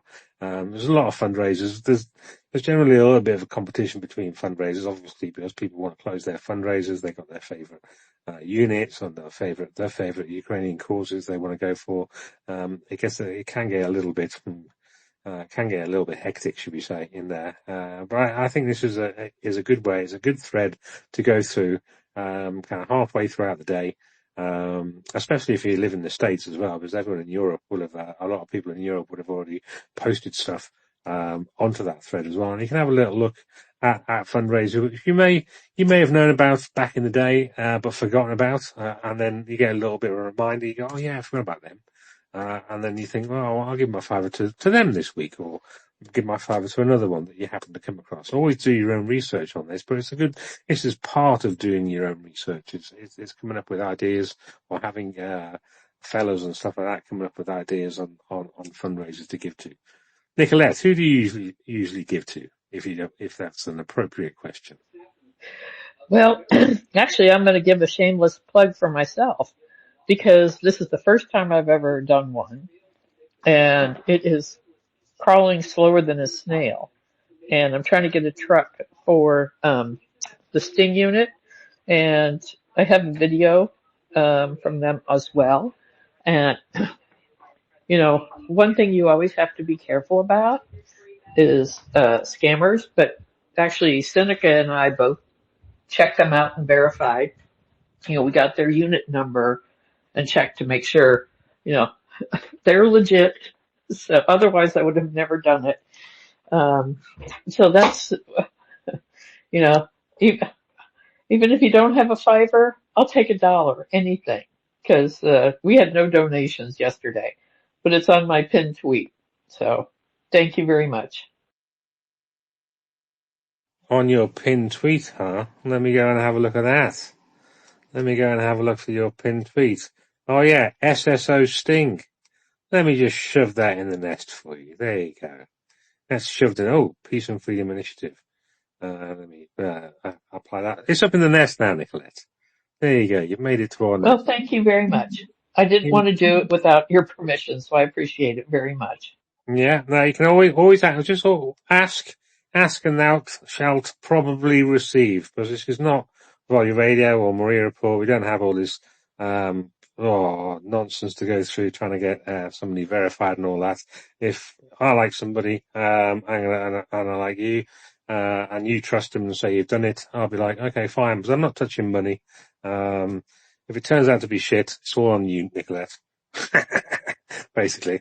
But Yeah, right. Well, but that was one of the things. I said, no, I gotta have your pay. I'm not the one who's gonna touch the money at all. It goes right to one of the unit members. That's their PayPal and, their Monobank link. Because it's like, I want to go directly to the soldiers. So, I want to stay clear of any questions on that. I know all about that. Yeah, I don't want to touch money either. That's why I don't do fundraisers. I give to fundraisers, but I am not going to be a fundraiser. Because I think it's a bit depressing. If nobody donates to you in a day or so, it must be like, what the fuck, and all this kind of stuff. So no, I don't do it. I'm okay giving, and I'm okay supporting those who have the bollocks, basically, even if you haven't got bollocks, but you know what I mean, have the cojones, to be able to do fundraisers, because I just can't do it. I'm not great. I'm not a great salesperson. I can sell, oil to, not oil, ice to an Eskimo, if I really believe in it and stuff like that. I'm apparently okay at that, but I really don't like sales and marketing. It's just not my area. I used to call them gaslighters and bullshitters, the sales and marketing department. But Oh, anyway, I understand that. And I, like I said, this is the first time ever doing it, but they were desperate because you know who a lot of the regular fundraisers are? They not only have some that they're working on, they've got them lined up. So that's why it's like they came to me and say, "Will you please?" Because you know, it's, and you've seen it. Once they finish one, they have the next one's already lined up. And vehicles right now, there are just so many for vehicles, and there's some for drones, but there's not, at least in my observation, for the ones I see, that it used to be drones, drones, drones, and some vehicles, but now I think the vast majority of them are vehicles, which the cost of a vehicle is a lot higher, so it's a lot harder to get there. And drones, some drones can cost a lot, some not so much. But like the smaller ones, they need lots of them. So, um, but yeah, every fundraiser is super. You know, they basically have a backlog. That's because they just don't have enough supplies for the soldiers. yeah, I agree. So one thing, it's probably the most major thing that I have a problem with my timeline about, actually, is, I, c- I feel as though I can't post every single fundraiser that everybody that I follow would like me to post every day. Otherwise, it'd be literally 100 posts on my timeline of everyone's different fundraiser. So in some ways, I have to curate my timeline. So it's not just a billboard for fundraisers. I kind of like my timeline having a bit of news, a bit of, say 50% news, retweets of news that I find interesting from all the other aggregators, maybe 25% maximum kind of my news that I'm bringing, plus my views on the news that I'm bringing, and then 25% fundraisers. That's kind of about what I feel is right for my timeline. Other people are going to do different things. I mean, a lot of the news aggregators don't post any fundraisers; it's just news because they're news aggregators, so that's what they kind of do. Other people, I just see kind of about 10 fundraisers back to back to back. But for me personally, it's kind of a little bit more of an eclectic mix on this. I've just put your fellow Fellosaurus, the Coast of Life one up there as well, into the nest as well, because they were on for Tryzub Radio's first interview, actually, which I finally managed to get up to Spotify, Nicolette, today. Yay me. And that's gone over to YouTube as well, with some of our previous spaces. Actually, this space will go onto Spotify as well once I downloaded it when we finished in a bit, and that will automatically propagate over to YouTube as well. Woohoo! Or that's the plan. But yeah, normally what I used to do when I was in Volume Radio, we kind of put all the fundraisers which had gone through the validation team, the collaboration team there, up in the nest for the first time. So the first post was always supposed to be the current space post, so people could tweet that out, so get more people into the space and taking part and listening and learning stuff and passing on information. Second post was a volunteer one. So if anybody does actually want to help volunteer for Tryzub Radio, which is relocated to here now, to mine, then yeah, you can give Laura the afternoon off, or have Laura come in and out. If Laura may be having technical problems, you can come in and do a little bit of co-hosting on here with me. Actually, yeah, I keep on forgetting, actually, there is a spare co-hosting spot here, because I'm hosting, aren't I? I'm not used to this hosting lock, everybody. I'm used to having a host phone or a host account, and then I'll be a co-host from. I keep on forgetting I'm actually the host here, aren't I? So I do have another speaker co-host spot, which is kind of handy for people pressing buttons and getting people up and down. But then after those first two posts, in the last place in the Volume Radio, then I used to try and put the verified fundraisers, or the fundraisers I liked. Actually, from there, it was just the verified fundraisers. There was lots of fundraisers I'd like to put up that I liked that weren't verified and gone through the procedure. But I don't have that problem anymore because, I'm hosting.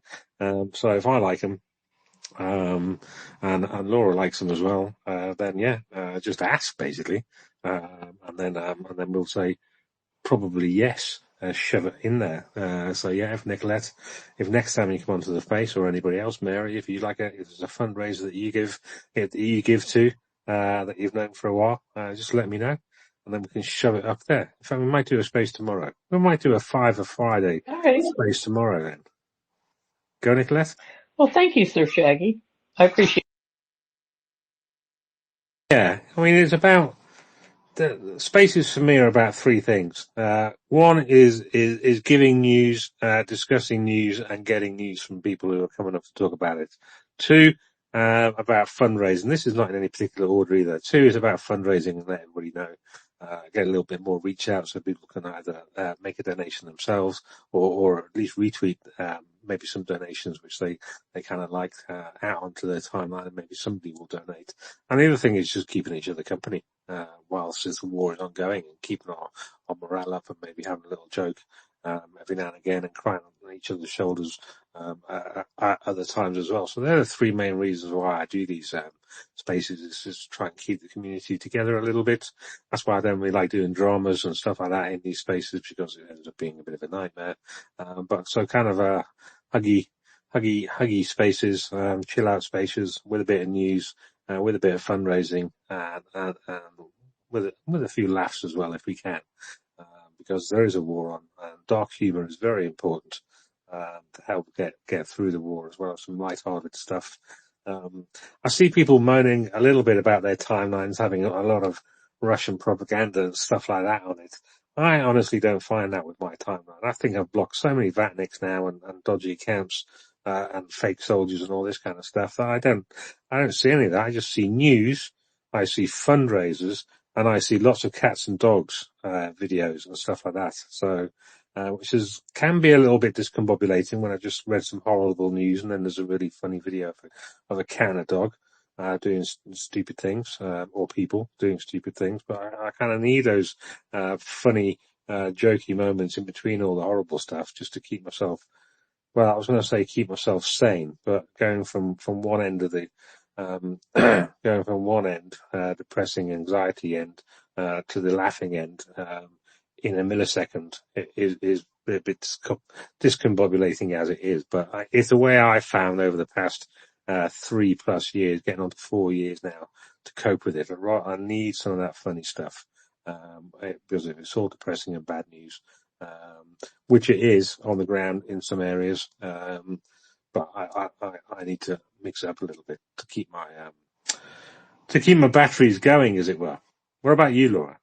How do you keep your batteries recharged? What do you recharge with? Apart from coffee, maybe. No, and I don't even do coffee. I absolutely agree. I found I was getting pretty down a few months ago, and it was honestly like sometimes just seeing what other members of the support community were going through. It was depressing. And one night I just thought, I'm just going to watch this really absurd comedy separate, just this absurd movie. And it changed how I felt. And it's weird, right? And I know it's different for everyone. I think I have a particularly kind of silly or dumb sense of humor that I think has probably saved me numerous times. That it's a gift sometimes just to be able to laugh and maybe watch. I think you, Shaggy, you pointed out, just sometimes just get away from it, go to a boxing match, just do something completely different. And I have found that's quite helpful, just because I think we need to be reminded in a way we are looking at some of the worst things in the world and that have been repeated throughout history. And that's why we need to stop it, of course, but also keep our own mental health sharp, good. And even if we're kind of struggling, I think whatever you can do within what's healthy for you, I absolutely think it's great to find those coping mechanisms. I can put up, if you like, one of my favorite things from cognitive behavioral therapy, which was, I don't want to get too clinical, and I am absolutely not a professional. I highly recommend just find professional help. That I think I struggled for years, and I definitely recommend that's the best way to go. Like, it's easy. I think sometimes that push of like, just talk to your friends. I have not found that's helpful, and sometimes extremely disastrous, because I think a lot of us are just as confused as everyone else. But I can put that up too. It's one of my favorite mental health tools, and I like it because I think it shows people how cognitive behavioral therapy can work. Again, I can sound like a religion pressing it because I found it was so helpful to me, but again, like something just as simple as a funny movie can be amazing sometimes. Yeah, I agree. Sometimes you need to step out, and it is coping. It is a coping mechanism. Sometimes people say cope in a bad way, but if you can't cope, then well, that's not very good. I'm actually going to share to this space. So yesterday, about 3 days ago now, so I've got a date on this tweet, 28th of October. So that was a couple of days ago. Somebody just put some random tweet up saying Crimea is Ukraine, Luhansk is Ukraine, Melitopol is Ukraine, and a lot of other cities are mentioned there. And there was a graphic. There was a short video of 13 seconds, and it's basically a montage of lots of Ukrainian symbols like the Tryzub and stuff like that. And thankfully, I've turned the volume down on my laptop. But the music was kind of uplifting, euphoric. Well, uplifting. It was trance music, basically electronic dance music. And I heard it the first time and I thought, well, that's okay. Come on. That's not a bad tune. And then I heard it again and again, and I've heard it about 50 times now and I really like it. However, I can't find the name of this tune because there's only 13 seconds of it being played. Is it up in the nest yet? Did I manage to get it? Yes, it is up in the nest. It's by, oh God, I can't read that name with the glasses on. What's his name? Benel Van Farsky. So if Benel Van Farsky is around, or anyone knows him, or anyone knows the name of this electronic dance music tune, then let me know. I did tag it, did put a comment on there. I found apparently there's a bot called Song Finder Bot, which if you tag in, it'll tell you the name of the tune, but well, it hasn't, yet. I don't think it will either, because that was 2 days. That was yesterday. I asked it, and it still hasn't come back with a name. I like the name of that tune. It took me ages to find out. There was a few famous Ukrainian kind of electronic dance music tunes which were used as the background music for from a lot of videos back in early 2022. And it took me ages to find one of them that was used everywhere. But I managed to find out what that one was called. I'm quite happy I found that as well. But there's quite a lot of tunes which they use, which Ukrainians use for either military stuff or just general stuff. And I like them. I especially like the trancey ones, the electronic dance musicy ones, actually. But I need a name. I need a name. So if anybody knows the name of that tune, any of you youngies out there, because I stopped listening to new trance music about 12 years ago, maybe. No, definitely over 10 years ago, maybe up to 15 years ago. So the kind of trance music that I like is now called classic trance, because I'm old. And that's basically what they call it now. So yeah, they just used to call it trance music when I was a kid, when I was younger, but now I'm not younger, so they don't call it that anymore. It's got classic in front of it. Laura, we're getting old. I think I know it's, and I would imagine other people share that too, that just whether it's music, I definitely, and I am not a professional dancer at all, but I just found dancing, even if you're just sitting in bed, do some arm dancing, for me, like it changes how I feel. And I think just like finding those coping things, and they're going to be probably as diverse as all of us are, just finding what works for you, whether it's running, whether it's working out. One of my friends, Die Hard, we both I had a psychologist think like, yeah, you probably have CPTSD, and my friend has been diagnosed multiple times with PTSD. Working out works for her very well. And I mean, to an extent, you want to be healthy, but I mean, I'm sorry, I'm trying to say like, be careful, right? How much we use our coping mechanisms if we start needing coping mechanisms for our coping mechanisms.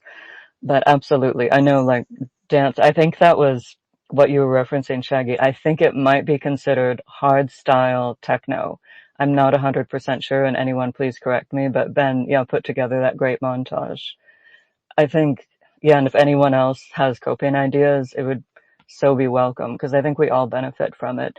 I find I lost two favorite colleagues to suicide. So after that, particularly, they were a couple of years apart, and they were just people who were some of my favorite people in the world. Just I did not know them super well, but I so valued them as professionals, and they were honestly the least likely people I thought would have choose to take their own life. and that really kind of got me into, for the next few years, treating my own depression or CPTSD or anxiety. And I found like the more you talk to people in the real world, whether you're in a grocery store, this little sheet that that I'll post today, I literally would like keep it in my bag. And just if I had the opportunity to talk to people about mental health, I would kind of give it to them. And I was always kind of shocked, like how much people would say, like, I put that on my refrigerator, or I gave that to my sister. She really needed something like that.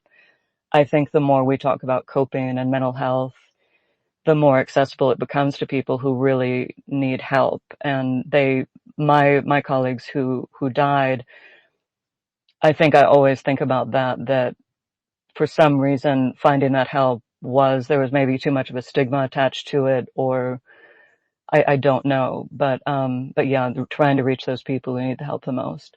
I will try to put that up, but yeah, absolutely. Music, dancing, and really for dancing, for me, it's the sillier the better. That helps. Sorry, I've gone a long time on that. Anyone who has coping ideas, please come up and share with us. Yeah, well, we've got a couple of hands now. I'll tell you my little story in a bit after we've gone to peace and freedom, and then Texas Andy.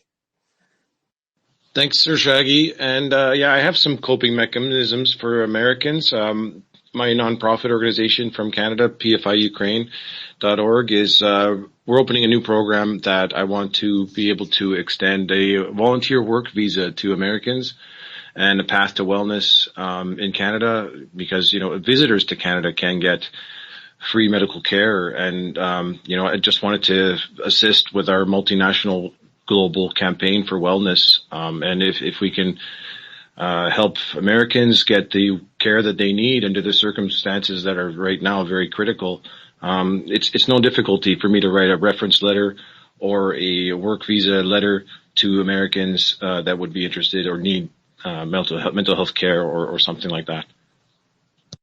Oh, cheers for that. PFI, or Peace and Freedom Initiative. PFI. That is PFI, isn't it? PFI, Peace and Freedom Initiative. Duh. Yes.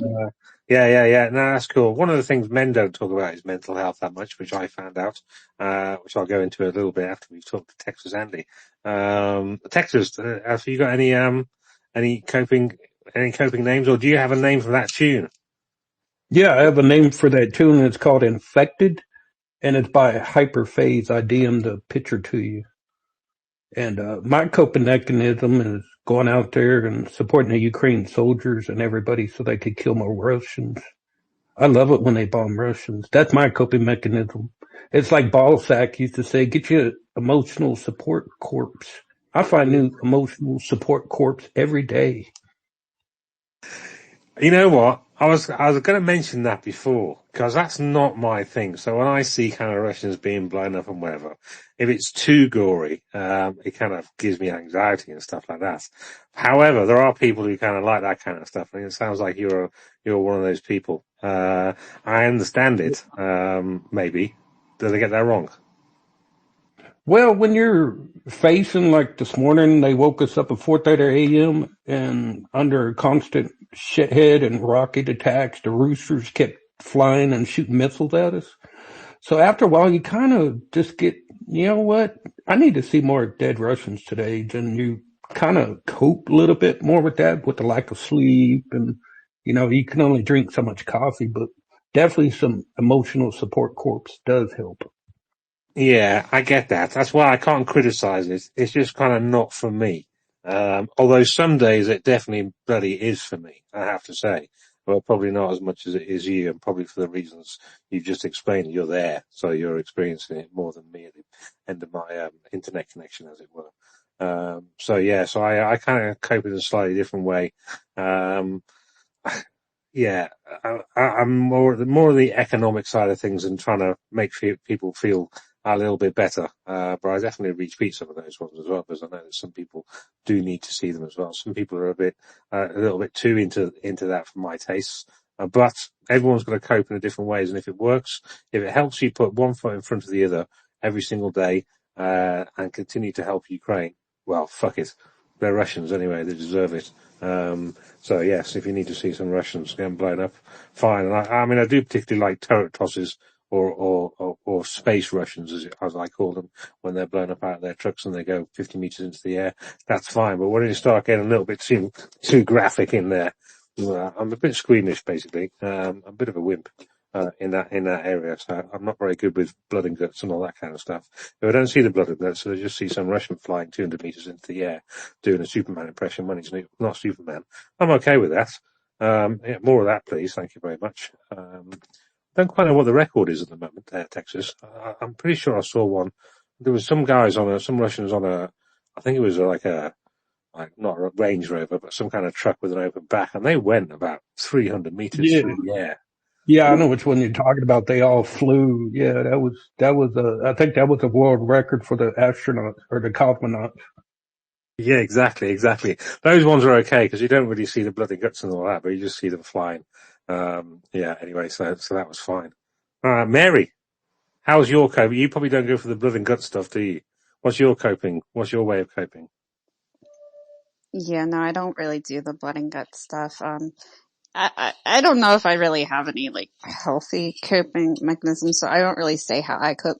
But I wanted to mention that I've talked before about how I was the caretaker for my mom because she refused hospice when she was passing, and so and took care of her prior to that after her brainstem stroke. And so there, for people who don't know, there are so many free counseling services in the United States that you can get. So I know, I forget who it was who mentioned going to Canada because you can get free healthcare. There are so many resources in the United States that you can get, for different grief counseling, PTSD. You can do group counseling, all sorts of things out there. So if you're struggling, if you feel like you need it, just, Google what's near you. You can do it online. There are so many people who offer resources and they do it free of charge. So I just wanted to let you know it's out there. So if you ever feel like you're struggling or anything like that, make sure you're reaching out, even if you are afraid of the cost of it, because like I said, there's free resources out there.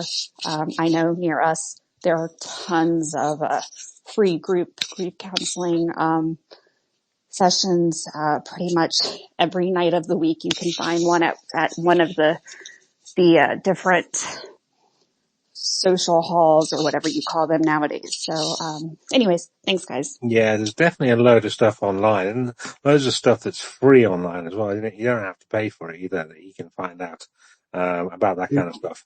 I used to be rubbish at that kind of stuff. I used to be of the generation, come from the generation where it's pull your socks up, blah blah blah, that kind of stuff, and it'll be all right in the end, and all this. And I used to be like that for a very long time in my life. I just didn't get it. I didn't understand it until it happened to me. The usual, yeah. Until a lot of people, and me in some respects for some things, until it happens to you, you don't really know what it's like. And I had a marriage breakup, and I used to think that people who even thought of committing suicide, never mind actually went and did it, were just stupid people. What the fuck are you thinking? Until it happened to me, and I found myself contemplating it after a marriage breakup. Now, obviously, it didn't happen because I'm still here.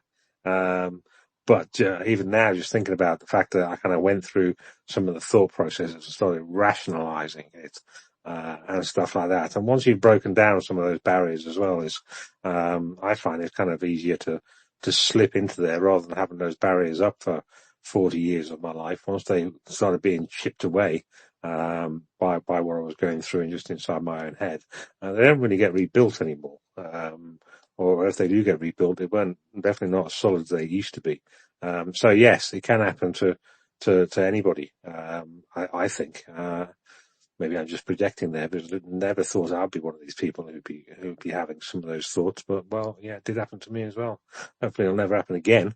But yeah, did make me think. It did make me actually look into ways of coping, basically. So, Mary, those kind of things we should just touched on then, the free online things, not just in the States, but just basically on the internet in English.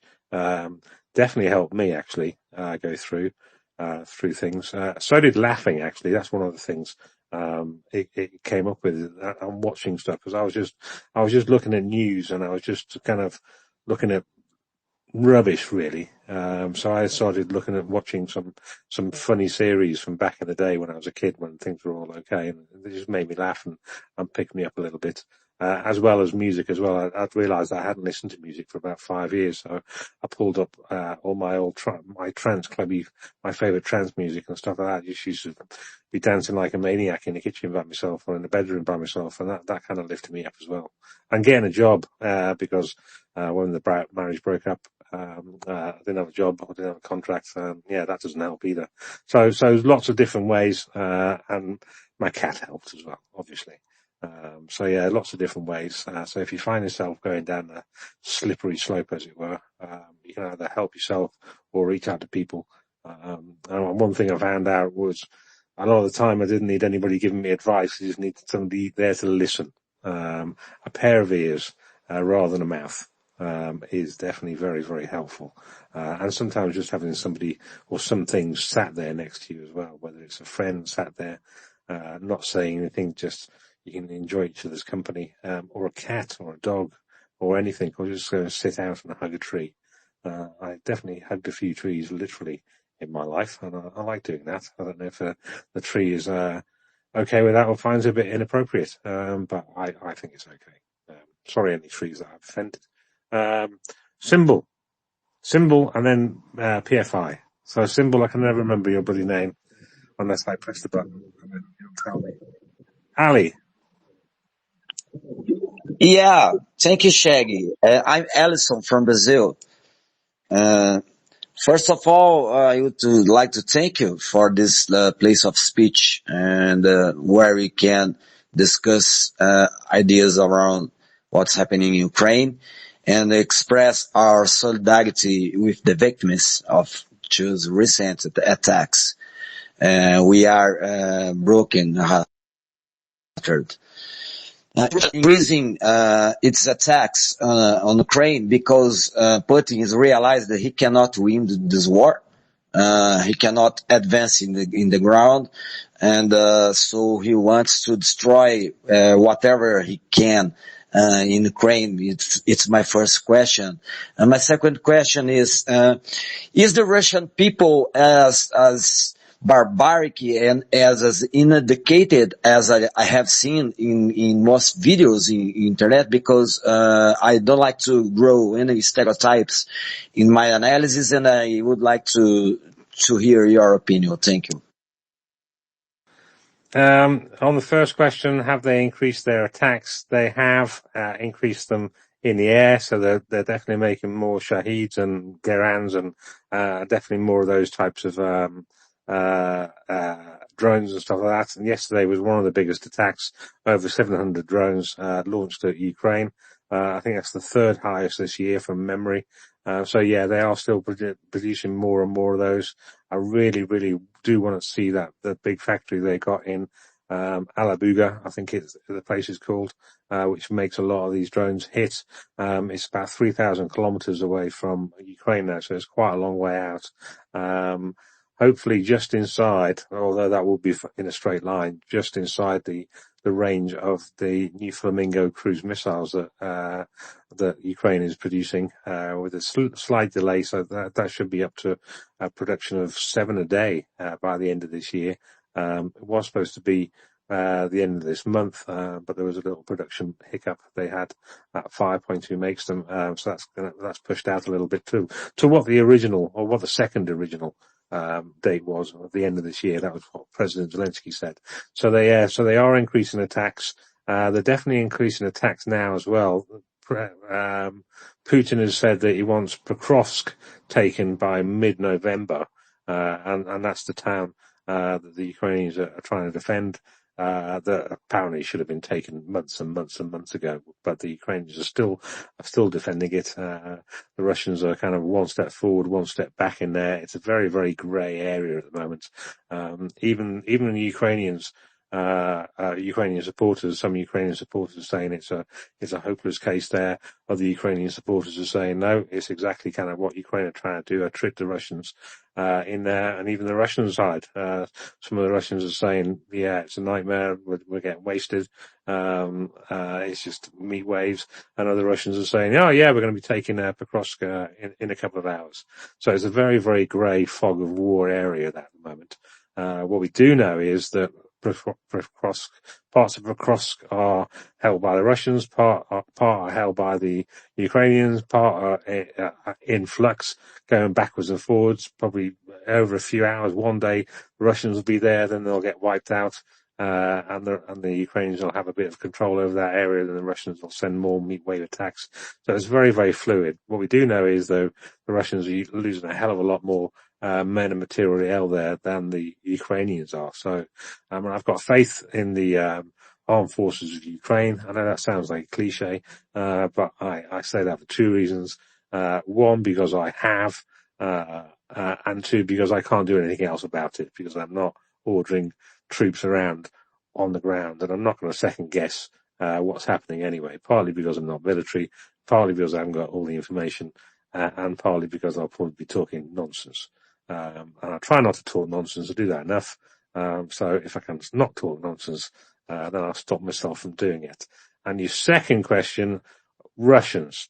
So my view on this is 3 years into the war, a Russian who wasn't going to be supporting Putin would have, especially if they've got dual citizenship, should have handed in their passport by now and just said, I am not Russian anymore.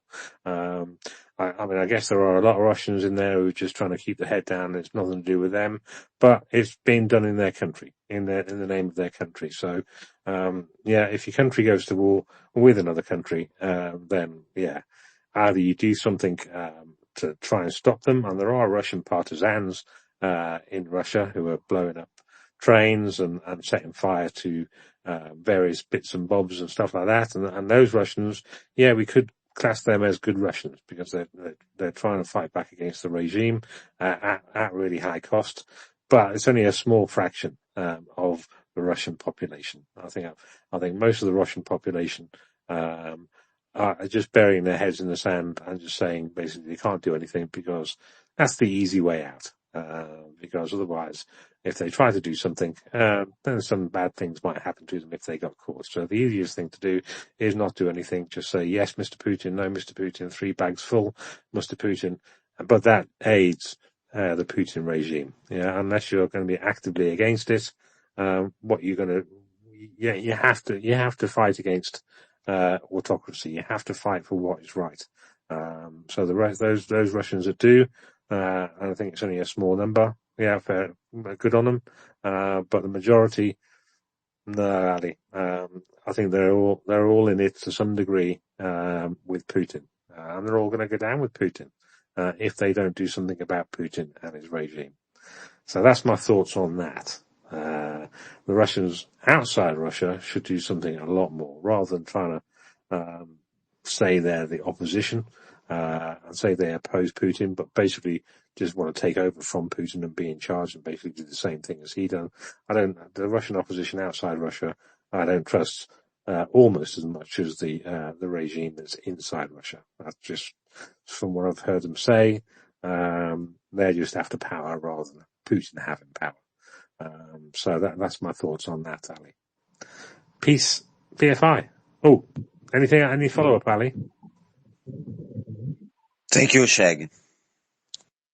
You're welcome. PFI.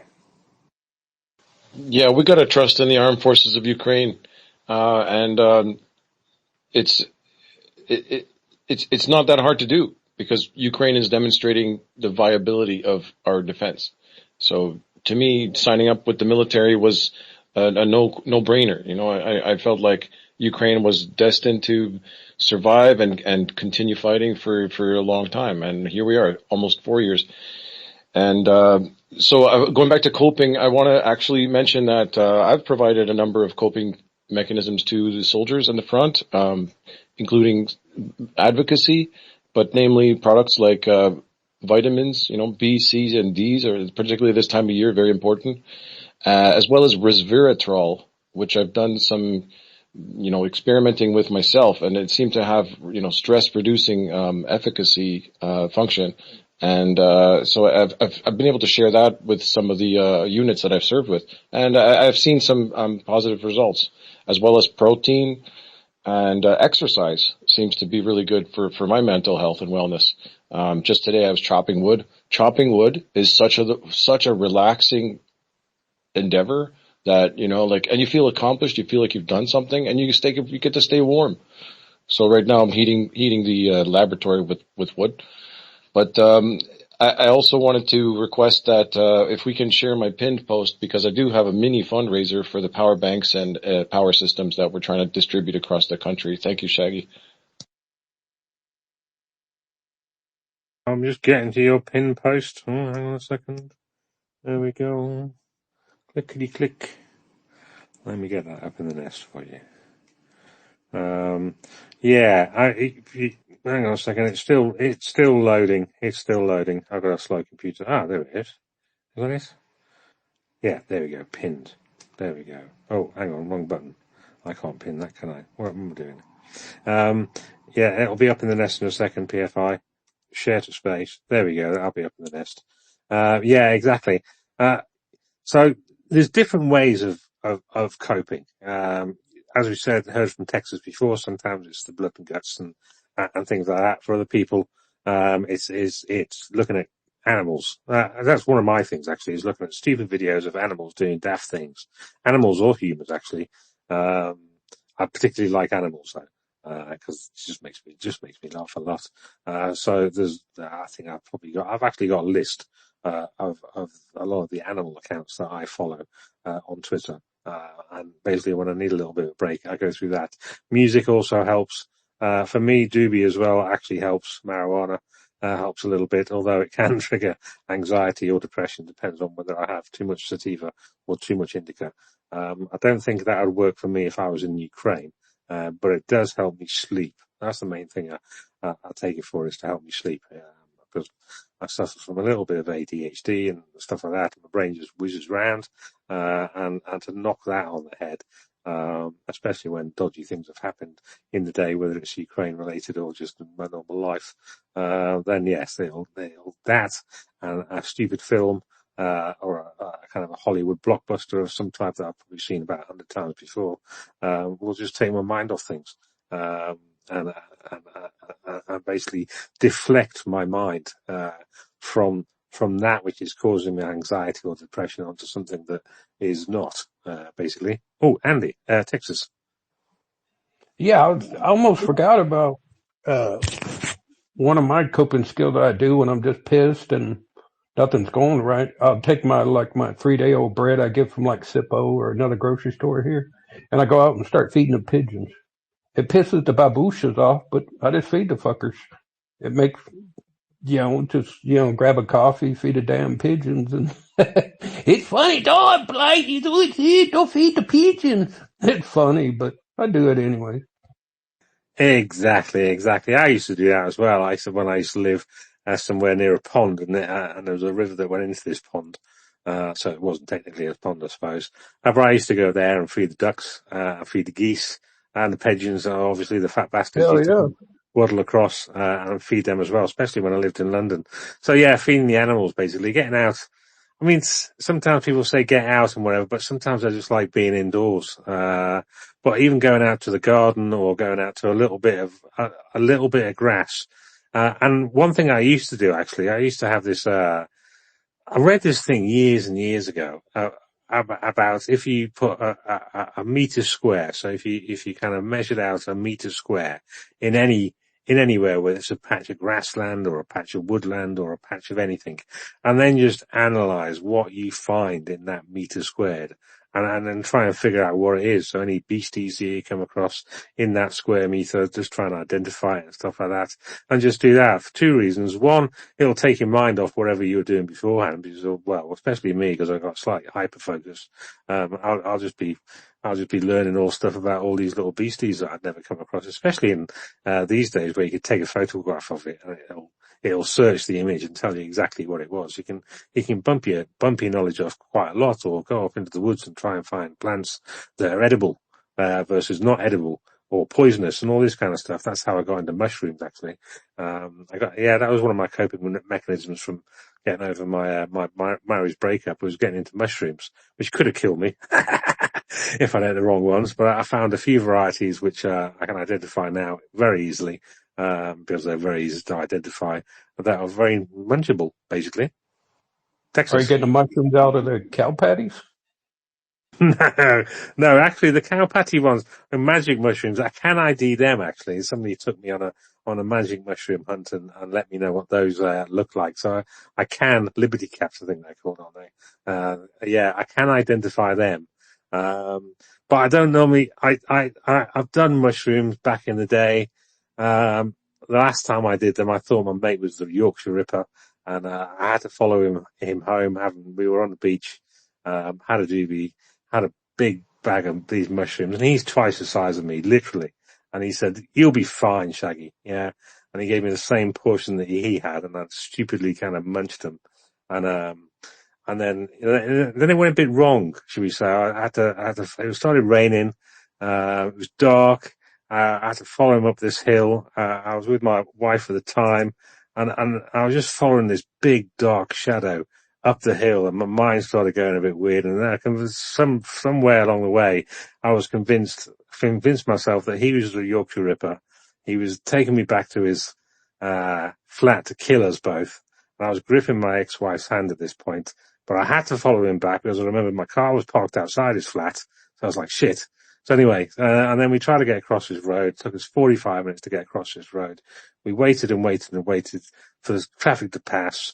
But what we were actually doing was waiting for the traffic to come before we ran across the road into the traffic. Fucking honestly. So I haven't took mushrooms since then, basically, Texas. It wasn't great, I have to say.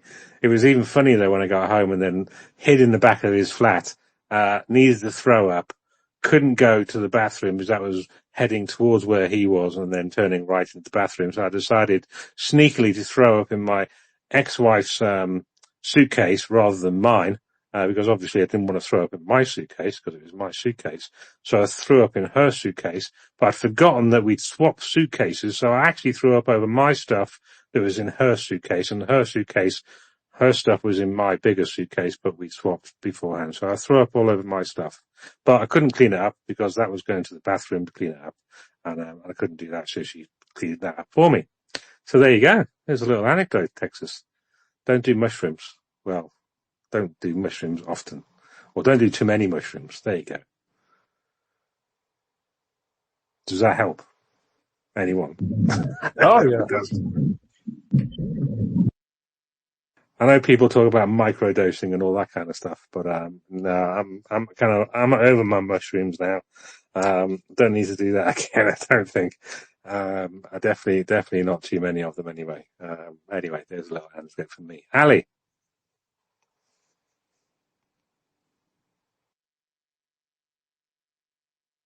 Are you there, Ali? I can't hear you. I've my microphone on. Yeah. I was trying to find the scientific name for the one you can eat. I can send it to you after. All I know is it grows on the pop on the of the cattle. Do you know?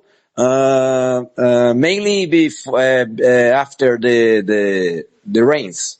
So it grows on the pop of the cattle.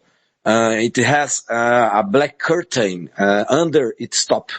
But we need to be careful about these things, you know, because there are many venomous that can harm us. So we must be careful, and we must be careful after eating it too, because we cannot do that in the city. Do you know?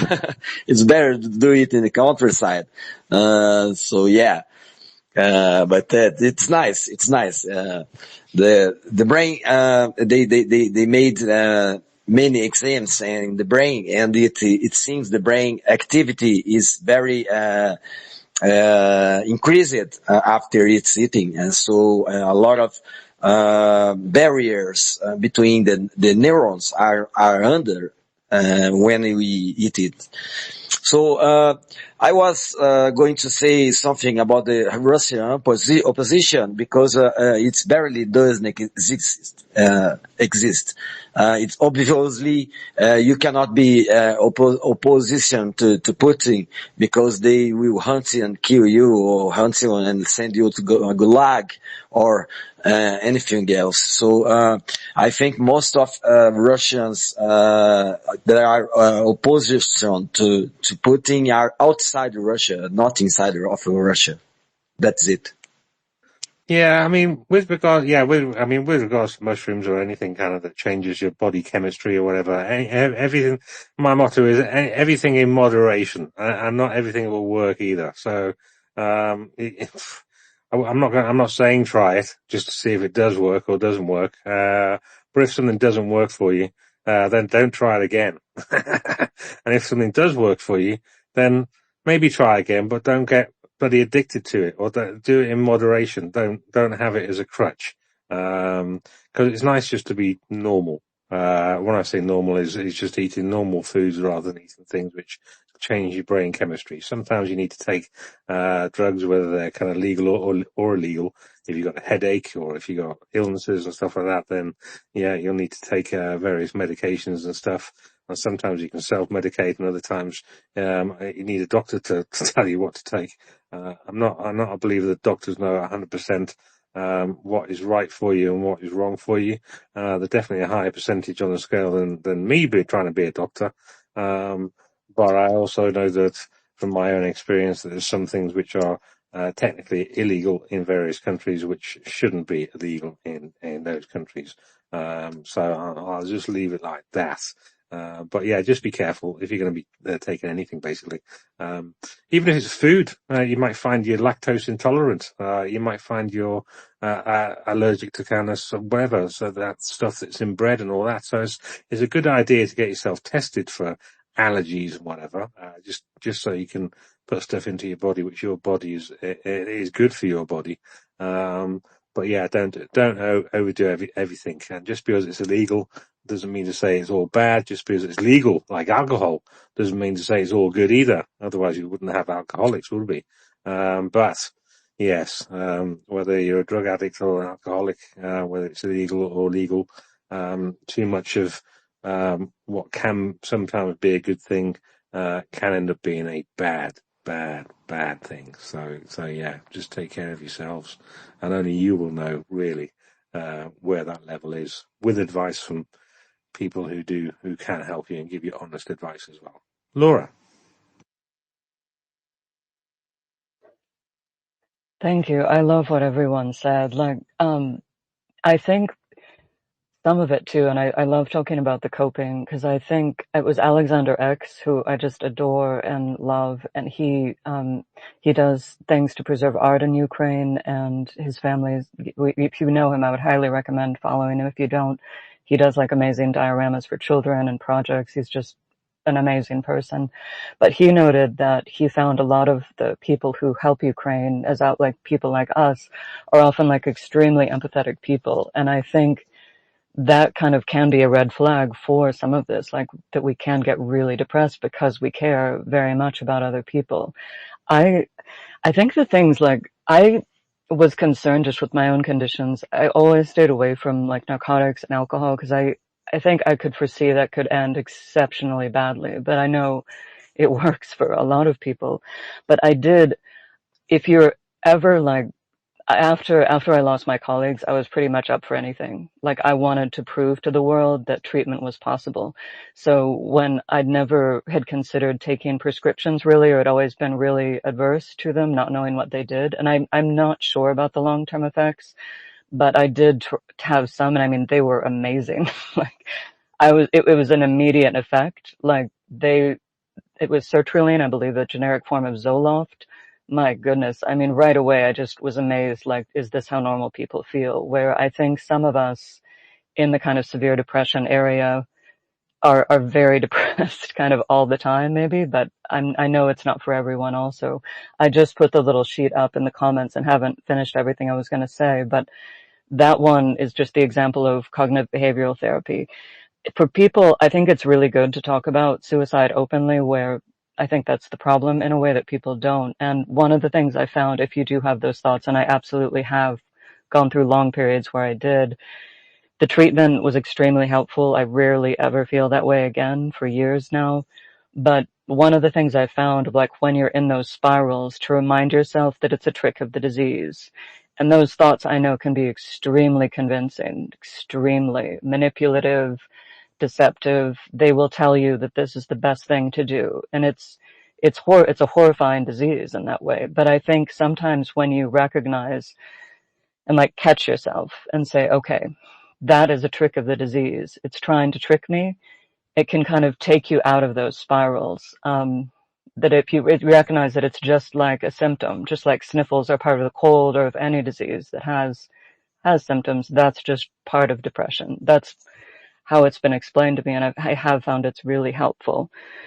I should stop and let's see if anyone else has any thoughts on that. But yeah, I love that we're talking about this because I have been concerned, and I don't know what happened to them. I think they're just taking a break, but some of the best accounts I followed, I've been concerned that it just became too overwhelming for them. And they were talking about it some before they left, but I think, yeah, finding those resources, talking about it, and finding it for yourself. I know it's different for everyone, and just keep looking. Do not give up. Just keep looking until you find what works for you. Thank you. Thank you so much for everyone sharing. Oh, and Mary, oh my goodness. I wanted to follow up to what you said about free resources. In the United States, I absolutely found the free resources were phenomenally better than anything I paid for. And I keep wondering why. I've seen some research on that is backed up. Some of the things I paid for just didn't really make sense to me, or it was, talk therapy. I think some of the free resources, there was more of an incentive just for them to get you out of their office. Okay, we need to fix you. I've found 100% that the free resources were the best, which I know it's not across the board and it depends where you live. We're extremely concerned about people in rural areas in the United States, there's not enough access or it's just overwhelmed. But yeah, just keep looking, and I love you all for helping Ukraine, but thank you. And thank you for letting me speak about this. Yeah, no worries.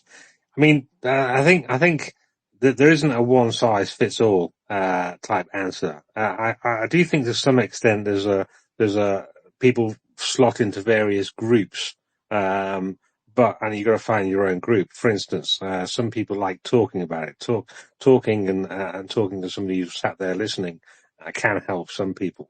It doesn't help me that much. I'm a kind of a self-helper, so I found that I was absolutely shit in counselling, but I'm fine with me and an internet connection and some computer-based learning type stuff, and going through something at my own speed and having a little route around and going on tangents and stuff like that, which doesn't work quite so well in a kind of in a one-on-one or a group kind of counselling. That's not for me. But I did find my bit. And the other tip I'd give you as well is if you have gone through any of this, even a little bit, whilst you're not depressed or anxious, the two spectrum ends, find these resources because it's a hell of a lot easier to find them when you're kind of in a decent place in your mind than it is trying to find them when you're all over the place and you need the help. So do a little bit of preempt it in a way.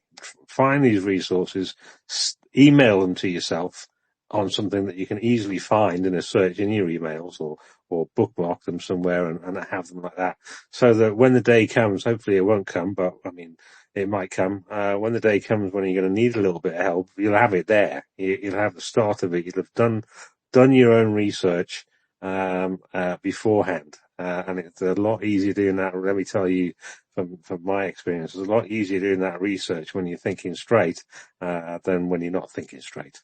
That would be one of my tips on that one. But also find what kind of works for you. Because the group stuff is not going to be for everybody. I think I phoned the Samaritans once, and from my impression, they just wanted to make themselves feel better rather than me, and with a counsellor as well. So I obviously didn't find the right people to talk to, and I did it myself. And when I went to the doctor, they were more concerned with me not smoking weed anymore than actually giving me help. So, fucking hell, they want me to get off that before they give me any help for anything else. So I was like, well, fuck that then. So on that as well, on weed, yes, remember there's two different types of weed. There's sativa and there's indica. So not all weed is the same.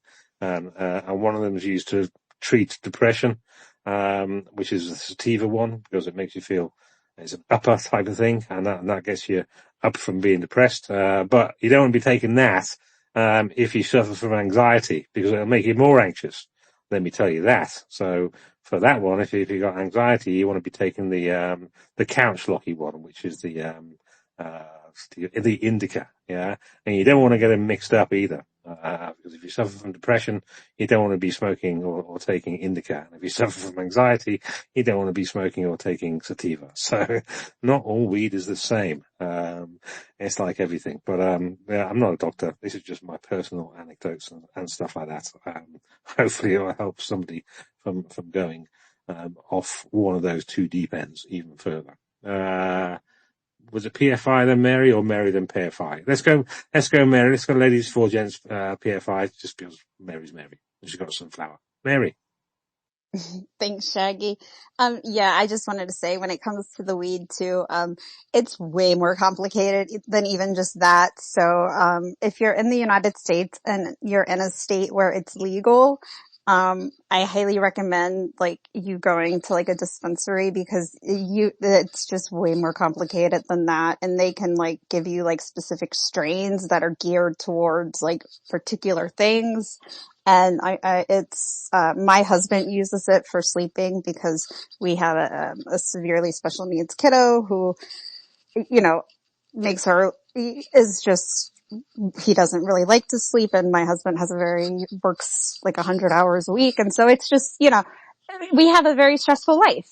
So my husband doesn't sleep well. And so he uses a particular strain that helps him sleep, but doesn't make it to where he can't wake up if my kiddo starts having seizures. So, so if you live in the United States and in a state where it's legal, you can go to a dispensary. We now, are able to, in our state, you're allowed to grow your own. You're allowed to have 2 plants. So that's what we figured out, the strain that works, and we now grow it. So anyways, just, thanks guys. That's precisely what I did as well, Mary, apart from going to the dispensary thing, because I don't have any here. But that's definitely do that. They'll know. But once you find the strains which, work for you, grow it yourself. One, you'll know exactly what was into the plant. Two, it's actually really therapeutic growing plants, I gotta tell you. And they're lovely plants actually, especially when they're in flowering and they go different colours and all that kind of stuff. Mine are purple. You gotta do your own research. Not everything works. Yeah, it was the general sativas are kind of uppers and indicas are downers, but then you can have different cannabinoids. So there's different cannabinoids within cannabis. There's hundreds of them basically, and they all interact with each other and with you slightly differently as well. You got CBD, which is another one that people might have heard of as well. So if you have like I'm guessing your husband may take a heavily indica with a bit of CBD in it and maybe a few other cannabinoids, Mary. Am I far off? I don't remember exactly what it is.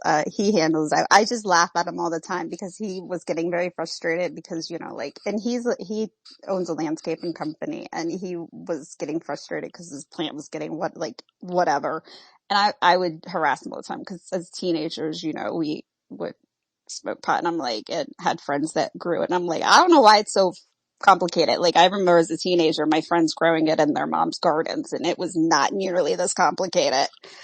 Whereas he's sitting nurturing these plants and treating them like they're his little babies.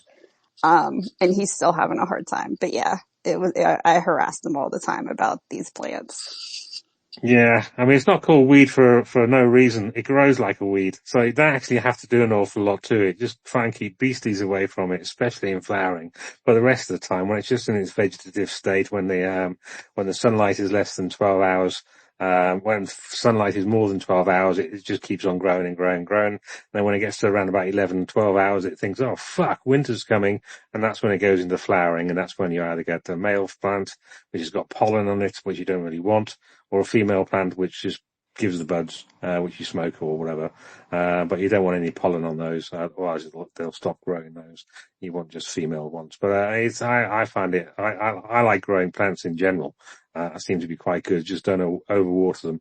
Underwatering is better than overwatering. Definitely, especially with weed anyway. But yeah, it's kind of funny that he works in that kind of area, but, you either have green fingers or you don't, I think, Mary. That's what I found anyway. I found that I have. Let's go to PFI and then we go to, Ali again. PFI.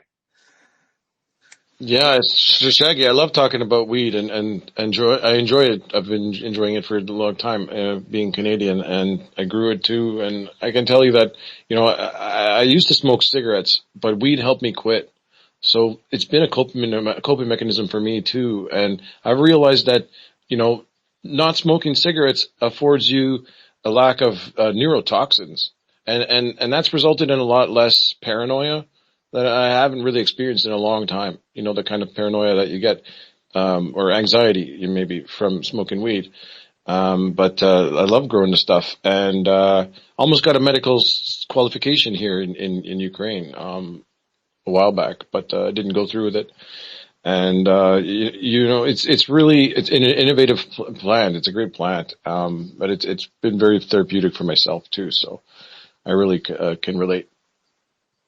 Yeah. I mean, I use it, I suppose, to help sleep is the main thing, is to help me sleep. One thing I find, if I am kind of either anxious or depressed or whatever, I won't wake up anxious or depressed.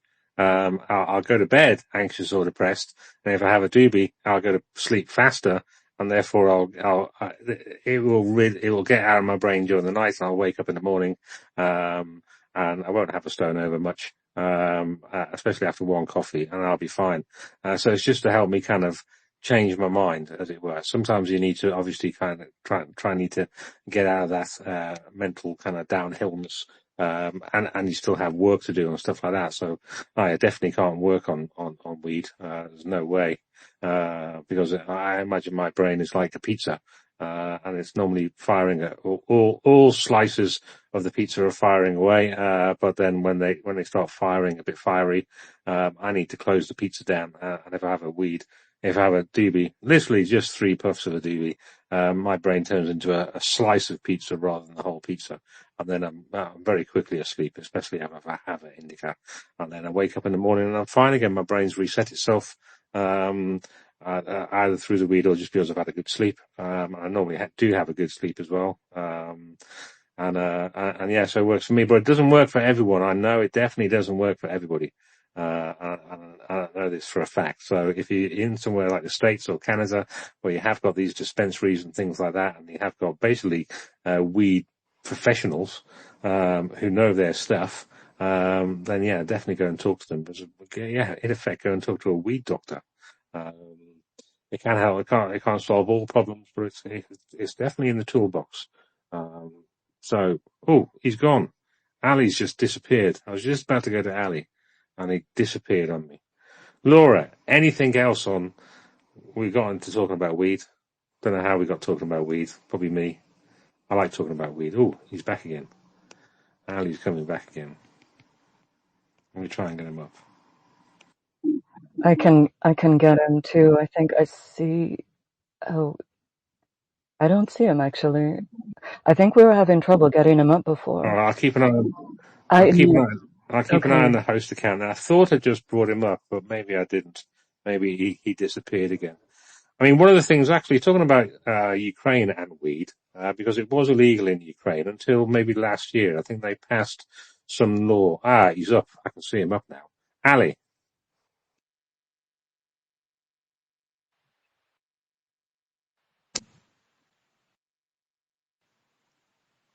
Are you there, Ali? Yeah, since I felt, yeah, sorry. were you just talking? I didn't hear you. Okay, now I can hear you. We can hear you now. We've just had a bit of trouble bringing you up. You seem to have fell out of your chair on the speakers panel, but you seem to be back now.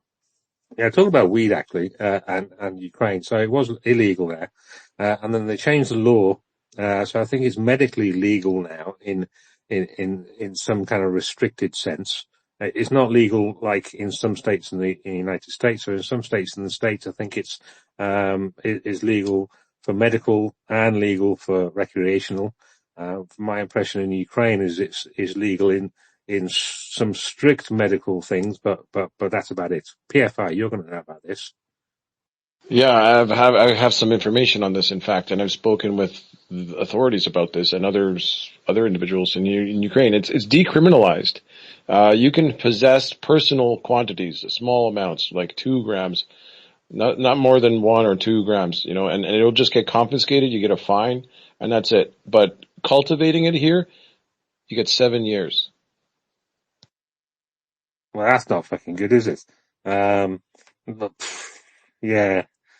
I'm kind of, I mean, there's several reasons why I haven't gone to Ukraine yet, and that's actually one of them, because I'd probably need a doobie to cope with being stressed and whatever, and I do not want to be banged up in Ukraine. Also because I got a cat and had a job and stuff like that. And also because, well, rather than paying the money to a ferry company or a plane company and all this kind of stuff, I'd rather give the money to Ukraine, that way. But yeah, one of the thoughts that did cross my head is because it's, not legal over there and wherever. The last thing I want to do is cause more trouble than I'm helping. But yes, it is what it is. Maybe one day it'll be legal everywhere like it should. It's only a fucking plant, for God's sake. But yes, it is what it is. Well, I suppose the coca plant is only just a plant as well, but you know what I mean. It's Well, go. my neighbor actually brought me some that she found in her mushroom picking adventures. It's some bushweed that was on the side of the road, and it was horrible. Yeah, bushweed is generally horrible. A lot of it's just like it's hemp. So people think because it looks like weed, because it's got the spiky flowers and stuff like that, it must be weed, but it's just hemp, which has virtually got no THC and stuff like that in it. But it just looks as though it might have. So you smoke it, your coffee gets up, and you basically just nothing. You end up with a headache, which is not good whatsoever. Let's go to Ali and then back to Mary. Thank you, Shaggy. And I want to just to clarify some things. The two species of cannabis, indica and sativa. Indica does not work for smoking, only the sativa type. And for pain relief and anxiety, the cannabidiol, I don't know if it's the spelling in English, but cannabidiol can be separated as an active ingredient and take it as a pill. So we have this kind of treatment in Brazil, but justice, you need a judge to allow it. So, and it's come from the indica type. Yeah. So, the sativa type is more for, exciting you and putting you, high.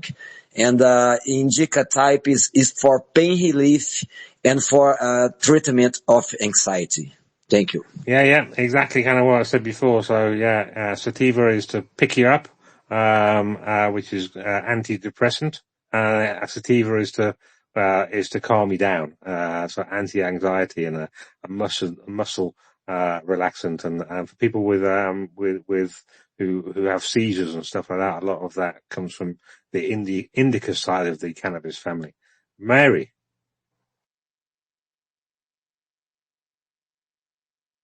I wanted to ask, in Ukraine, so it's illegal still to cultivate it. So they decriminalized it, but how do people get it then? Like, are they allowed to buy it? Like, I'm confused, or did they decriminalize it, but they can't get it still?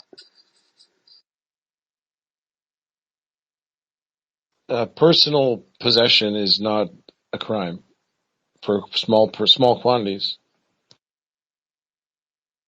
So it sounds like there's a gap, Mary. So it's like if you're caught with a little bit, a couple of grams, so you won't get arrested. You'll just get fined.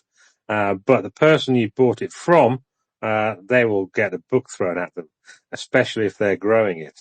They might get 7 years. So in the UK, there's these kind of laws where I think in Canada as well and America, various different states, you can grow maybe 6 plants or 4 plants or 2 plants. You can grow X number of plants, but above that, then you're considered a supplier and a distributor and stuff like that. And the UK, I think it's the same. I think if you're caught with less than 9 plants, then it's considered for personal use type of thing. So you'll just get told off and maybe something will happen to you. But if you're caught with more than 9 plants, then you're assumed to be a supplier and a dealer, and then you'll get a book thrown at you. So that kind of thing. Mary. Okay. Right. Yeah. I think that's where I was like confused. So they've decriminalized it, but they've still made it where like it's still hard for the people to get, I guess, for like private use. Like where we are, you're legally not allowed to buy it. You're allowed to like grow your own, like, and you're allowed to have 2 plants per person in your household over the age of 21. And you're allowed like it's two like the same. You're allowed personal possession. You don't get it busted. I think it's like 2 grams or whatever, or 2 whatever. But yeah, I'm just confused like how people are supposed to get it in Ukraine if they're not allowed to grow it. Like, is it legal to sell it, or do they do like what they do here, where they sell stickers or T-shirts and then like you get free pot with it? If you're asking me, I'll be honest with you. I've had people donate it because the soldiers get it donated sometimes. Yeah, I think it's that grey area of don't tell us how you got it, and don't make sure you don't have too much of it, and you won't get in trouble. But we're still working through the laws on it, and I think a lot of countries, especially countries in Europe, are still kind of umming and ahhing of what to do about it. I don't think they want. I think there are a lot of countries in Europe are scared of their youth turning into stoners. Well, quite frankly, I think a lot of youth has always been stoners, whether it's been legal or illegal. I don't think it's going to make a hell of a lot of difference, really. So yeah, people are going to drink too much, people are going to smoke too much, people are going to do too much of lots of things until you get a bit older and you realise, oh, maybe that was a bad idea. The exuberance of youth and stuff like that. But it always makes me laugh, Mary, actually, on the number of plants. Because I mean, you can have like 20 little skinny plants, yeah, which will get into a lot of trouble because there's literally 20 plants. So you can make one cannabis plant grow massively. You top it, so it gets to a certain height. It's growing 3 sets of leaves, and then you just nip the top off, and then it grows 2 sprouts from there. And then once that's grown a little bit, you top that, and then it grows 4, and then it grows 8. So you can end up with one plant that's massive, basically. So with the 2 plant rule, sounds like it's a bit of an impediment, but no, you just need green fingers, and then you can make those 2 plants fill a room that would take 20 plants if you would just pop the seeds in there and then didn't touch it. Mary. Yeah, yeah. I think whoever came up with like these weird rules, I mean, I guess it prevents people from having like entire greenhouses full of plants, but I don't know if they've never seen a pot plant and exactly how much it produces. But yeah, I would say if they consider this personal use, that is one big person who uses a lot of pot. Because yeah. Anyways, I agree 100%, Shaggy. Yeah. I mean, I've seen photos of them, and you can basically make a line. You just top your plant once, and then you get your 2 little sprigs come out of it, and then you lay those flat, and then you let those grow out a little bit, and that, you just end up with, I mean, it's a bit of a masterpiece, actually. I've seen videos on it, and all this kind of stuff. Topping and fimming. There's another word, fimming, as well. Sounds dodgy. Topping and fimming is another word. So there's all these different ways of growing from one seed. But if you find a seed, and then you can take cuttings as well. If you find you've got a plant that's quite nice, you can take a cutting from it and then grow another plant from it and create like a mother plant, and therefore you grow the original plant out. You see if it's got the types of cannabinoids, because you can get your cannabis plants tested as well to see what kind of cannabinoids they've got in them. And if that's the plant for you, for your personal needs, and then you can take the little cutting that you did and then make some seeds out of that, basically. There's a special chemical you can put on it, actually. You can spray on it. I think it's the second week into flowering, which will make it then form seeds. And those seeds will be feminized seeds. So all the seeds that come off that plant will be feminized seeds. So therefore you don't have to worry about a pollen thing, which is a real bugger.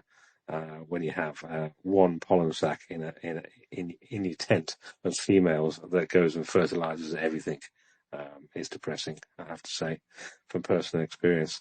But yeah, if you end up with a few varieties that you know about, I've got 4 varieties that I've bred myself, so I've still got the seeds for them. Yeah, so if you find ones that work for you, it's like anything. If you find a headache tablet that works for you, whether it's like paracetamol works for some people better than ibuprofen, for instance, works better than Adderall, works better than whatever. If you find what works for you, well, it works for you. Yeah, there we go. Mary, I can see your hand up on my computer, but not up on my phone. So I reckon that's a relic. So your hand is down. It's gone down now, and the thumb's down. There we go. So Laura, we've got about 5 minutes before David normally starts. Mind you, maybe he started already. Because I realised your clock. Oh, he's on already, isn't it? That's the clock's going back thing. That's why he's on earlier than usual. Because your clocks over there haven't moved this week yet, so have they? That's why. So he finishes at 7 o'clock my time, not 8 o'clock. I was wondering why he was coming on early. I've just twigged, Laura. I wondered in that. I'm just checking. You're saying him up. I just checked, or I'm just checking him now.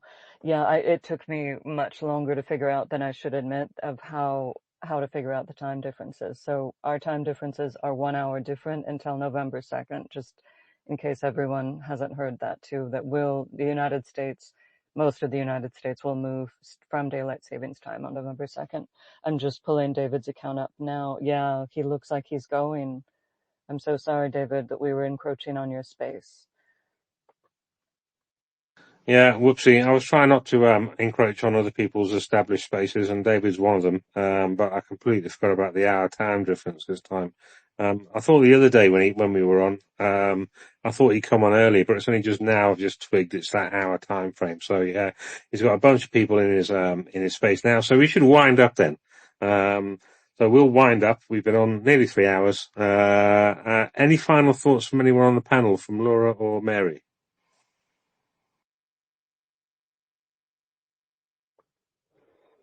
Mary, do you have anything? I can go ahead too. No, I'm good. Thank you guys for hosting the space. I appreciate it. You're welcome. You're welcome. Laura, final words before we close up? Thank you so much, Mary, and everything. I love what you said yesterday too in Professor Zonk's space. No, and I'm really grateful for everyone here. Just thank you for everything you're doing for Ukraine. I really liked talking about all these things, particularly coping mechanisms, because I do kind of worry about us in terms of these are horrific things we're witnessing and trying to stop. And I think keeping ourselves well and I try to, and in gratitude, of course, I could literally talk like 4 more hours about this if anyone wants to talk more about it. Just I'm grateful for you guys, and I found just being grateful for everything in our lives, even if it's small, that can help mental health also, of course. But no, love to all of you, and thank you so much for everything you're doing. Thank you so much for joining us today. It really makes a difference to kind of hear people's ideas. I think that's really healthy. Thank you, guys. Yeah, thanks everyone for tuning in. Maybe we'll be back tomorrow. What day is it? It's Friday tomorrow. Yes, it's 5 of Friday tomorrow. So we'll maybe come back tomorrow, and try and talk about that a little bit. So, if you've got a five, if you can dig a fiver of anything, $5, €5, £5, five whatevers, then dig that out from the back of your sofa, and then let us know who you've donated it to tomorrow. And then we can shove that fundraiser up in the nest as well. That'd be quite a good topic, a Fiver Friday kind of day with a bit more news, and we can talk about coping mechanisms as well. Yeah, and we can talk about weed as well, because I do like talking about weed. It's up there as one of my favourite subjects. But yes, we can talk about lots of things, and definitely talk about Ukraine. But I like these spaces. We just talk about stuff. We just go off on tangents, and that's kind of how it is. If we do interviews and stuff like that, they're a bit more focused, but these other kind of general news, views and discussion type of spaces, if you see that in the title, it'll just be us yakking, and anybody that wants to come up can have a little yak along. And that's kind of how we cope, how I cope, and how I think some people cope. So with that, I'll get myself all prepared up. So, Slava Ukraini. Herom Slavia. Excuse me. Sorry. No worries. Slava Nazi. I don't know what to say for that one. What do you say after that one? Smert Voraham. Smelt Boham. Voraham, I think. Don't ask me. I mean, this is why I kind of equitate and repetate. So I heard Smert Voraham, so that's what I'm doing. Okay, I'll work on it. I'll work on the pronunciation. And the other one is something like Scoropopachimus or something like that. But I can't say it properly, so I just say scary hippopotamus, because it sounds Scary like hippopotamus. scary hippopotamus. So there we go. It sounds a bit like that. So I'm going with that. Scary hippopotamus TM, at the moment, because I think I've coined that one. All right then. Catch you all tomorrow. Thank you, Laura. And thanks everyone for coming up and listening. And go over to David D Space now. Hopefully he'll be talking about military stuff and just military stuff. And there'll be no drama, but we'll see. I'm going to pop over there myself.